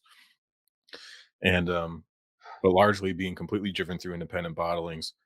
And I mean 10's 7 spots, however that math works out. Um, maybe because Ben Rennis is a little bit more of a challenging, heavy, dirty whiskey, where Linkwood is a little bit fruitier. Hmm. Um, but yeah, wonder. Although I guess they're only well, they're separated by almost 20 votes, which is Yeah, I think is a 19 votes, pretty which percentage and wise is big. for this scale, yeah, that's a decent chunk. Yeah, Yeah, and I wonder, totally. I wonder what I don't know if maybe there's just more Linkwood Independence casks out there, Yeah, or if maybe. there's what the reason is for the difference. Because I don't Ben Rinnes is Worm Tub. I don't think Linkwood is. I was Uh, just actually trying. Yeah, I took a quick scan of. That's exactly what I was looking in the yearbook uh, to see if it was worm tub. It just did a quick scan, and I didn't see it mhm. mentioned as being a worm tub. But So I um, wonder if that plays well or not in Linkwood's favor. I don't know, but okay, none that I I would think say. worm tubs are usually pretty popular among Yeah, I mean enthusiasts. the top of this list is dominated by a lot Mhm. of worm tub Oh yeah, distilleries. the fact that there's that big of a difference between them is kind of surprising, and I'm just curious.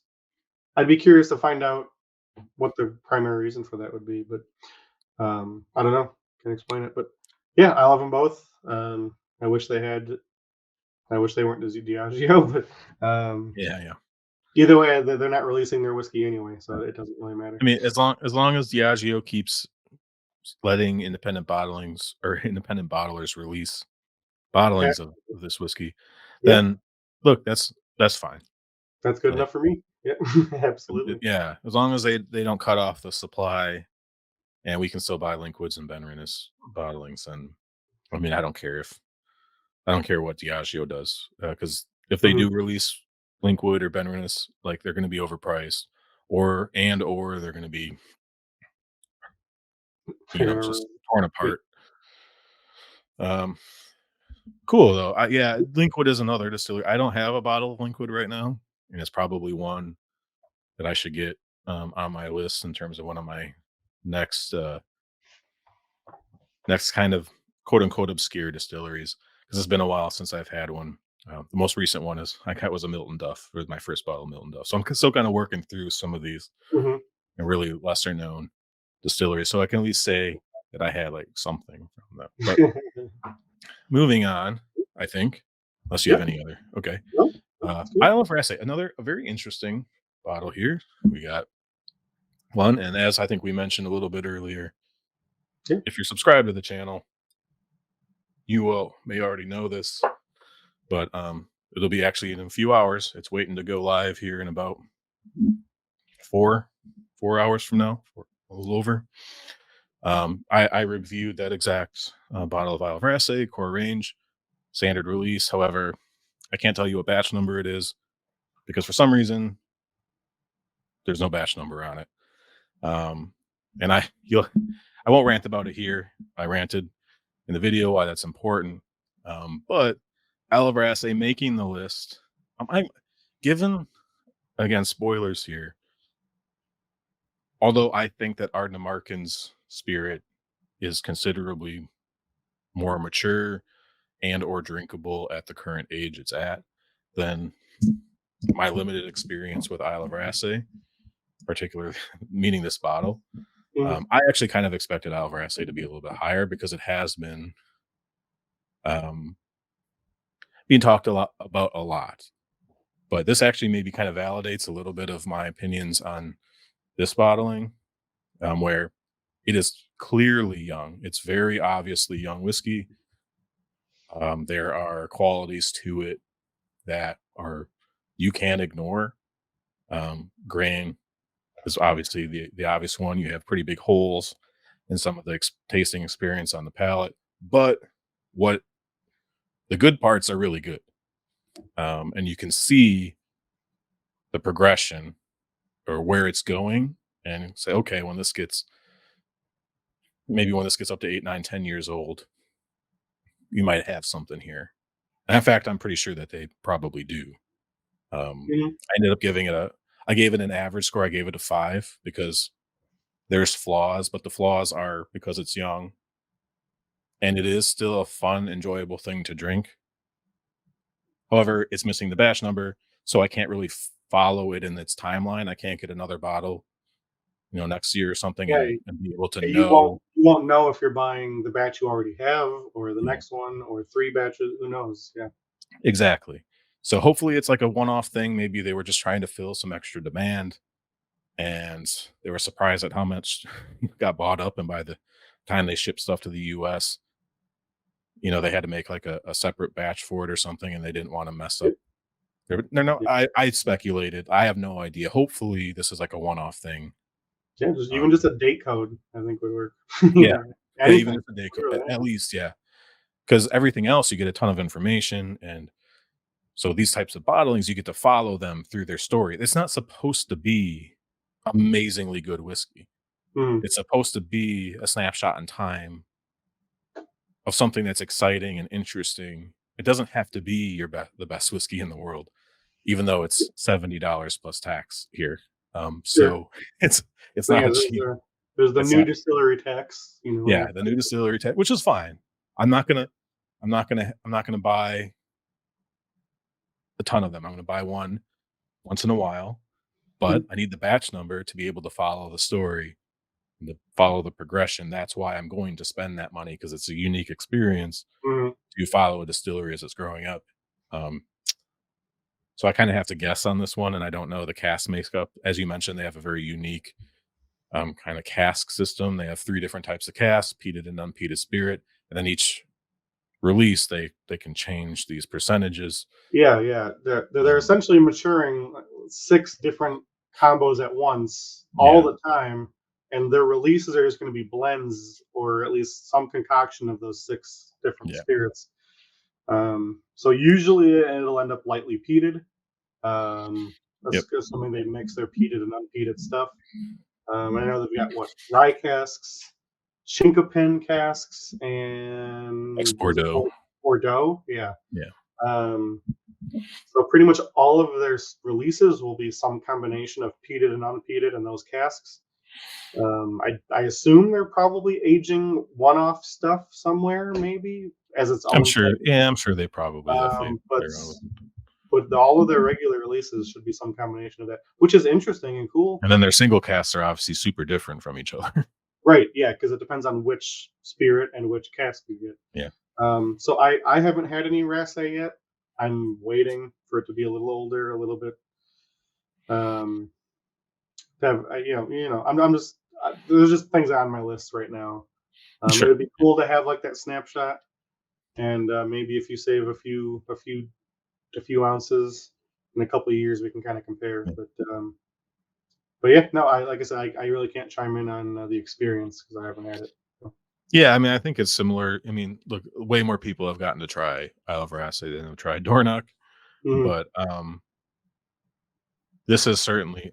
I know some people say like, no, I honestly really love Isle of Raasay, and maybe some of the other batches are different. I don't know. I can't share in that with you because I don't know what's mhm. going on here. But or you've tried single casks and that sort of thing. I think like their most recent batch is like a blend of like 3 to 5 year old whiskey, and that was Yeah, like honestly, just I released. think their oldest whiskey is 5, maybe 6 by now Yeah, years old.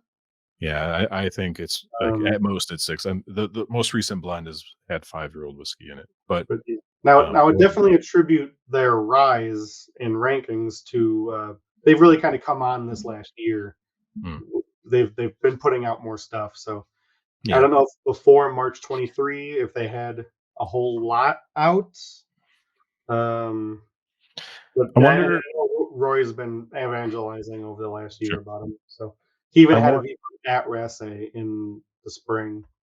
If So, Ardnamurchan didn't exist, would Isle of Rats? I'm kind of throwing this question out to the universe mhm, because I talk about this in the video. I've talked about it before on the channel, but um, at one time these whiskeys were said these are really good for their age, and then at some point that kind of like flipped, and they were expected to just be good. mhm, A lot of that had to do, I think, with how good Ardnamurchan ended up kind of being at a pretty young age. Um, and people have opinions about Torvig and of course Isle of Rassay, but I think Isle of Rassay is good for its age. I think it's interesting. I think it's mhm. showing you a direction that's like I could get excited about this. But I think I said it in my video. Like if this was what Scotch was, I would drink a whole lot more bourbon because this isn't why it's not why I drink Scotch. Sure. Some people that really, really love it and it's just they're connecting with it on some level that, you know, that's cool. So is this top 10 distillery for these people? Are these the people that are voting for it? Are they voting for it on potential, on what they see it happening in the future? Um, or that they just believe in what they're doing. They believe in their methodology, their ethos. Yeah. No, Probably all of those I'd things. imagine that there's a lot of that, although I would I would imagine it's hard to argue that it's not riding that Ardnamurchan Yeah, hype wave a little bit, yeah. because again, I agree. Ardnamurchan's typically lightly peated. This will also be typically lightly peated. I say This Ardnamurchan's is a little bit heavy or yeah. Ardnamurchan's like 50-50 generally. Their regular releases, at least yeah. at one point, were like 50-50. This Mhm, is pretty lightly peated. In fact, I bring that up as well. Like, I almost hope they, as it gets older, when they do the vattings, there's more peat in it because I think it needs mhm. the peat. But yeah, But yeah, like it's, Ardnamurchan's gotten this, uh, in some senses, unreal, like unprecedented, like hype train, yeah. which we'll get to in a few episodes. And it feels to me like Isle of Rassay might be kind of like riding its coattails to some degree, because Isle of Rassay is kind of like Ardnamurchan, but it's like 4 or 5 years younger. Well, well, Uh, even I think like that's why I still gave it like a 5 out of 10 average because I think if I was just going to rate it as a whiskey, like it's pretty difficult to give it a 5, but you understand why it is the way it is. But, like, I think when I first was drinking it, I'm thinking, "Okay, how is this compared to Art of Market?" mm, And it's like, that's just not fair in on so many levels because A, it's not as old, and mm, B, it's doing its own thing, and it should be given its own time to breathe and mature, and B, it's and ultimately end up it doesn't need to be at that good at 3 years old, it doesn't need to be that good at 8 years old. I'm not gonna judge it on any of that. I think yeah, my brain still kinda did it, like, when I it's first tasted, like, my first pour, I'm like, "This is pretty rough," you know? I'm like, "What did I expect?" You know, it's yeah. 3 or 4 years old, West Coast It's almost like island. Yeah. giving it a rating at all is Yeah. unfair. Yeah, I Uh, always struggle, that's why I just said 5 average because yeah.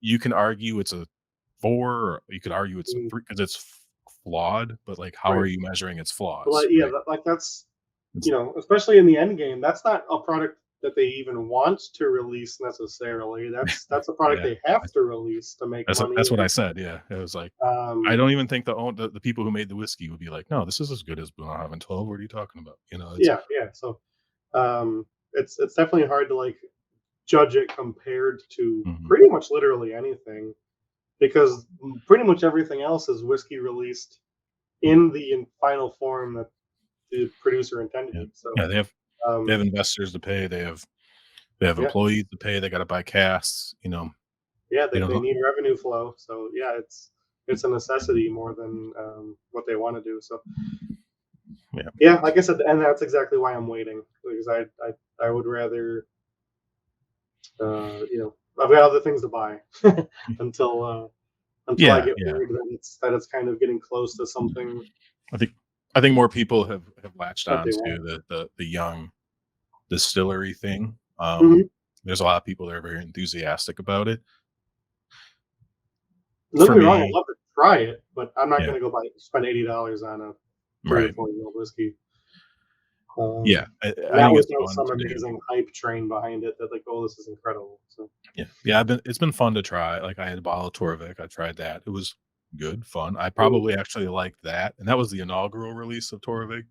mhm, I probably prefer that to current Isle of Rassay or this yeah, bottle, just because it was more heavily peated, yep, which gives it covers up more it of the covers it up flaws. a little bit. Yeah, But Lockley, I had a bottle of Lockley. I thought it was boring. Like I didn't. It just yeah. tasted like I did get a Lockley, and yeah, yeah. it is what it is. But um, some people are losing their mind over. It's like okay, like it's fine. I'm not mad. Like I don't yeah. think you should be doing that.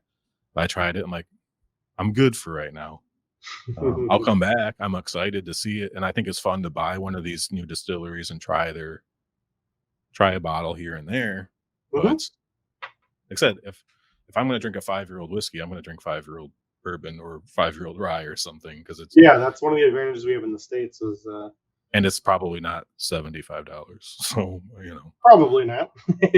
although these days There's that's exceptions, I'm sure, but these yeah. days that's less and less true. there's there's more and more Mhm. people trying to sell 5-year-old bourbon for Yeah, ridiculous pricing. But okay, especially I over say especially I think bourbon they didn't even make. what's that? Especially bourbon they didn't even make. Yeah, yeah, they didn't even make the whiskey. I Yeah. guarantee you I could find a 5-year-old MGP bourbon for $75 right now. Oh yeah, you can pay 200 if you want to. Yeah. Depends on who, picked the barrel or who blended the 2 barrels together or whatever. It's, Mhm, got a famous name and mhm. that's $200 for that now. But Yep. yeah, bourbon that's a different live stream. So or a different Yes. podcast. So let's Alright. wrap up. Yeah, we We're got one almost left. 2 hours. We're almost 2 hours. So, but I'm gonna pour my last ram, and the good news is, like, you guys won't have to see me drink all of this because it is a Old Pulteney. Let me pull up here just to prove to you. We do have okay, so I just noticed this on my monitor, my mouse is like over here, but then on the Yeah. actual screen, it's like in a different spot. So Yeah, yeah. it's Anyways, funny when you were, like, doing something on a different, it must have been uh, your other monitor or whatever, this mouse just shakes. oh nice. That's good to know. It That's doesn't good to matter. know. It Yeah, I think doesn't really matter. I was checking a price or something like that, but Yeah, I think I asked you about the Macallan, and your mouse is just sitting there vibrating. ah, nice. Well, at Um, least it did something. It wasn't just sitting there being lazy. All right. But we have Old Pulteney rounding out our first 10 videos. Um, and this has jumped up 4 spots, mhm, which again is a little interesting. Maybe like Old Pulteney, an old favorite, I think. Now I am drinking an Old Pulteney. I just poured it. This is a Old Pulteney branded single cask, selected by Warehouse Liquors in Chicago. mhm. And this is coming in at 63.8% Woof. ABV. So this is a little bit of a fireball here. Um, it's about 10 years old. It doesn't say, it might have said specifically on if there was another box. I don't remember. I think there was a box to it, but it looks to be sherried. It's pretty tasty, but it is a bit of a beast. This is the only Old Pulteney I have open right now. I do Mhm. have, I have an independent bottling. I think it's like 18 years old, and I think I have a bottle of the old 17-year-old that I picked up, and it's like it's another one of these bottles that it's like I can never own another bottle of this again. So when do I just open it and drink it now? Do I save it for a special day or whatever? Mhm. But yeah, I don't have a ton of experience with Old Pulteney, but I did look, and this is actually why I was looking at our blinds. You sent me a 19-year-old single cast pick, very similar to the one that I showed you, and Yep. that won the blind. Mhm. So um, it definitely feels like this is a distillery that people have loved for a long time. You can compare this to like Bowmore, um, where people are up and down, although maybe their official core range isn't as maligned as Bowmore's currently is. Yeah. But after this rebranding that Old Pulteney went through, it kind of felt like people were pretty disappointed with the new version. Now I can't speak to that because I've had the opportunity to buy the 12. But I've seen bottles of it on the shelf. I think it was 40% though, so I Okay. passed on it. That sounds right. And then I have a bottle of the 17, which I certainly didn't get it for what the retail price was back in the day, but I bought it off the shelf here in the States. And I've just been I've been looking at it like I want to open it pretty bad. But yeah, and then I've had the opportunity to buy the 21. I think Warehouse still has bottles of the 21 on the shelf. They do, yeah. At least last time we were there. But the new current range just doesn't seem to get a whole lot of love. Mhm. I don't know. Have you gotten to try any of the core stuff from them? Excuse me. No, unfortunately, that 19 single cask I got it from Benny's, that was my first Pultney as well. Um, I got loved it, fantastic. Mhm. Again, it's bourbon barrel, it's Yeah, it was good. orchard fruits galore, apples, pears, um, buttery. Like it's just really good. But again, it's a 19-year-old cask strength, single cask. So um, it's one of those distilleries that, like, it seems like it's kind of always present, sort of in like you hear it mentioned often enough. You hear you brought up here and there. Like it seems to be like one of those like sort of like ever presence but rarely kind of talked about distilleries. In Yeah. my mind, and I'm sure this is gonna maybe irritate some people, but in my mind, I kind of equate it as a distillery, not necessarily like their releases or anything, but like to Deanston, it kind of feels like a similarly ever present but rarely, like, I rarely hear like anyone go off the rails about it. Oh, yeah. Well, see, I think Like there are I definitely Deanston lovers. there's way more Like, people that could talk about Deanston than talk about oh Pulteney. no, I'll agree to that. But it's just sort of this sort of like it's almost under the radar to a degree. It doesn't get like the hype or the Yeah, the but spectacularity of some of the other distilleries. yeah, But it's but but Dean it's like a solid little distillery for sure. I That kind of thing. Deanston is under the radar, like, in, like, the least is the like, what how would you say this? The most, like, inconspicuous way, like, everyone knows about Deanston. Everyone knows Deanston is great. Not everyone, obviously, Mhm. um but yeah, it's just like this thing that like almost people don't want to pump up too much. It's like we've all collectively agreed to not talk about it or something like that. Yeah, So, something like that. Like but it's like, always there, yeah. But but it doesn't Pulteney, seem to quite get when you the hear people talk attention. about at least old Pulteney in the modern day, it doesn't seem to get quite the now this at 64% is shouldn't be drinkable as Scott. Yeah, if you ask me, because Mhm. I don't. I've said this before, so some of you have heard this, but Scotch at high ABVs doesn't really do it for me most of the time. Bourbon, yeah, get water away from bourbon. It doesn't don't put water in it for me most of the time. But usually Scotch becomes pretty tough. But this is so fruity and salty at 64%. Not to say that it isn't 64% alcohol, but it's pretty tasty. Yeah, nice. That's awesome. Yeah, I'd love to get more into Pulteney, but yeah, so still sort of limited at the moment. Yeah. It's actually really maybe it's just because I'm a couple drams in at this point. Man, that's tasting really good. My goodness. But Warehouse, they're in Chicago, Warehouse Liquors. Um, they do get their own exclusive barrels of Scotch, It's one and of I our favorites. typically have Yeah. I've had good luck with them for sure. That Mortlock you were discussing Mhm. was a bottling of theirs. I have an Aaron single cast that was really good. I think you got one of the newer Aaron single casts. They I just got their peated. peated one. There's a 9-year-old peated one. Mm. But yeah, Yeah. so we do get this sort of stuff, and 64%. I was a little skeptical because I don't actually normally like buying scotch that's that high unless it's a Mhm. distillery that I really, really want. But yeah, I'm happy I got this one. It's good. Nice. But Yeah, nice. See, it rose 6 spots. Or no, sorry, that's Paul Blair. 4 four spots. four spots, yeah. Um, Yeah, I wonder what kind of that must have just been maybe expanding it out and there's a little bit wider of an audience. Old Pulteney doesn't get talked about a lot on VPub, I don't believe. So, No. um, but yeah, it's one of these distilleries that I think a lot of people have a lot of a great affinity for, and I mean, you can still get that kind of super Yeah. salty maritime Definitely quality out of it. well respected distillery, even if Yeah, recently things haven't been the best of news for from them. But feels like uh, a distillery that should be a lot higher, yes. just based on what you hear, kind of the old vets say about it. Mhm.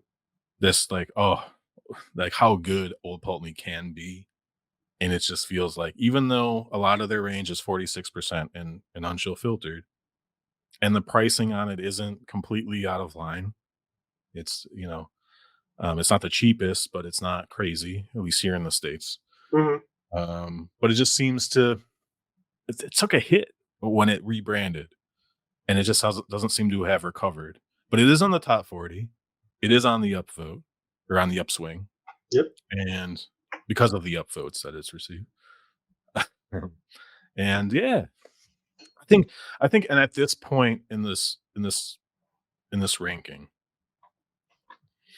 you can shuffle these. You can find reasons why this one beat out that one. But from number 40 to number 31, we're talking 22 votes, 24 votes, right? No, 19 or 21. Yeah, 21 votes. Yeah, 21 votes. I'm in the. Sorry. I But yeah, but apparently I like if make the list. Linkwood gets two more votes, that bumps Rasse. So these are all super Yeah. super close. Yeah, so we got 31 to 40 separated by 21 votes total. And remember, these are just being on other people's top 10 lists. So Yeah. these are all distilleries that a number of people are Mhm. saying are one of the top 10 Scottish distilleries that that are out there right now. And some of them are kind of like, really? But you also kind of understand maybe why they're like, there is still reasons. Yeah. Um, and maybe some people with Old Pulteney, they, Well, they just love that character, and it yeah. doesn't matter if it's the old 17 or it's the new 12. Yeah, It's Pulp, I legitimately believe 74 people legitimately love oh yeah, have him on I their don't list. doubt that at all. Whereas, like, going back one spot, Rasse, I think that's more of like a future potential. People are pushing it to get, It's a they it's a like hip it's a hipster pick in a yeah, way, sort right? of like yeah, It's the absolutely. So new cool thing that nobody knows about yet, but also a lot of people know about, and they're doing things that are really interesting. They're yeah, nerdy. They're a but nerdy distillery in general. do 73 people of the 1,000 who voted think it's the 10 best distilleries on the list? 70 out of 1,000? Yeah, Like, I mean, I think, maybe, people maybe might not. believe that, but yeah. Yeah, Um, I can't begin to imagine, yeah. how those people decided what was top 10 and what wasn't. Yeah, it's hard to believe that you don't know what it replaced, what wasn't on their list, Mhm. but it's just 'cause something that they're excited about and that they wanna be supportive of, and that's generally probably what I'm Yeah. speaking what the way I think about now, Ardnamurchan being number 2 in all of Scotland, we're gonna have to wait for that, but that's a little bit We'll have a it's a conversation. little Yeah. much, but yeah, we'll talk about that later, but, yeah, so I don't think there's too much here to hem and haw about, or Yeah, I think you can make all sorts fascinating of data debates, for but sure. yeah, it's a lot of fun. We managed to squeeze over 2 hours out of the first 10, but if you're willing to hang around and listen through all of this, we appreciate it. Hopefully, we'll probably get these 4, maybe there'll be a 5th one as some sort of roundup or just overall thing. We'll see how it goes. Mhm. There's no rules here, but yeah, thanks for sticking. If you listen to this, you're an angel and a saint. Thumbs up, like, tell us how stupid we are. We don't know what we're talking about. That's cool. Like, YouTube don't care. I don't care. No, I mean, I'll cry a little bit, but Why I would am you look at the I time? am very sensitive. But I'll take the algorithm points or whatever it is at this point. But if you stuck through this, you're awesome, and Awesome. we'll talk to you again soon. Stick around, and, like, subscribe for the next 10, which should hopefully probably be coming out not too much longer, maybe a few days. But Tune yeah, in for thank my you, everybody. fire take on Daft Mill. Yeah, yeah, I know. Got a really Yeah, controversial take on yeah, Daft Mill, yeah. so tune in. Tune in next week as Kevin tears apart Daft Mill Distillery, and I'm and gonna send I'm gonna tear Francis a new one. Let me yeah, tell you. yeah, Francis better tune in for this one because there may be a libel lawsuit coming from. Yeah, Oh, there no, will be. we like Daft Mill. Don't worry I about it. love Daft Mill. Yeah, I will defend it for days. yeah, yeah. But yeah, that doesn't get clicks. Yeah, the thumbnail on that will be Kevin hates Daft Mill and like big question mark. Mhm. And you're just sitting there like, "Mm." There you go. All right, that's enough. Good. Thank you again, everybody. Take care. Talk Alright, to you cheers. soon. Cheers.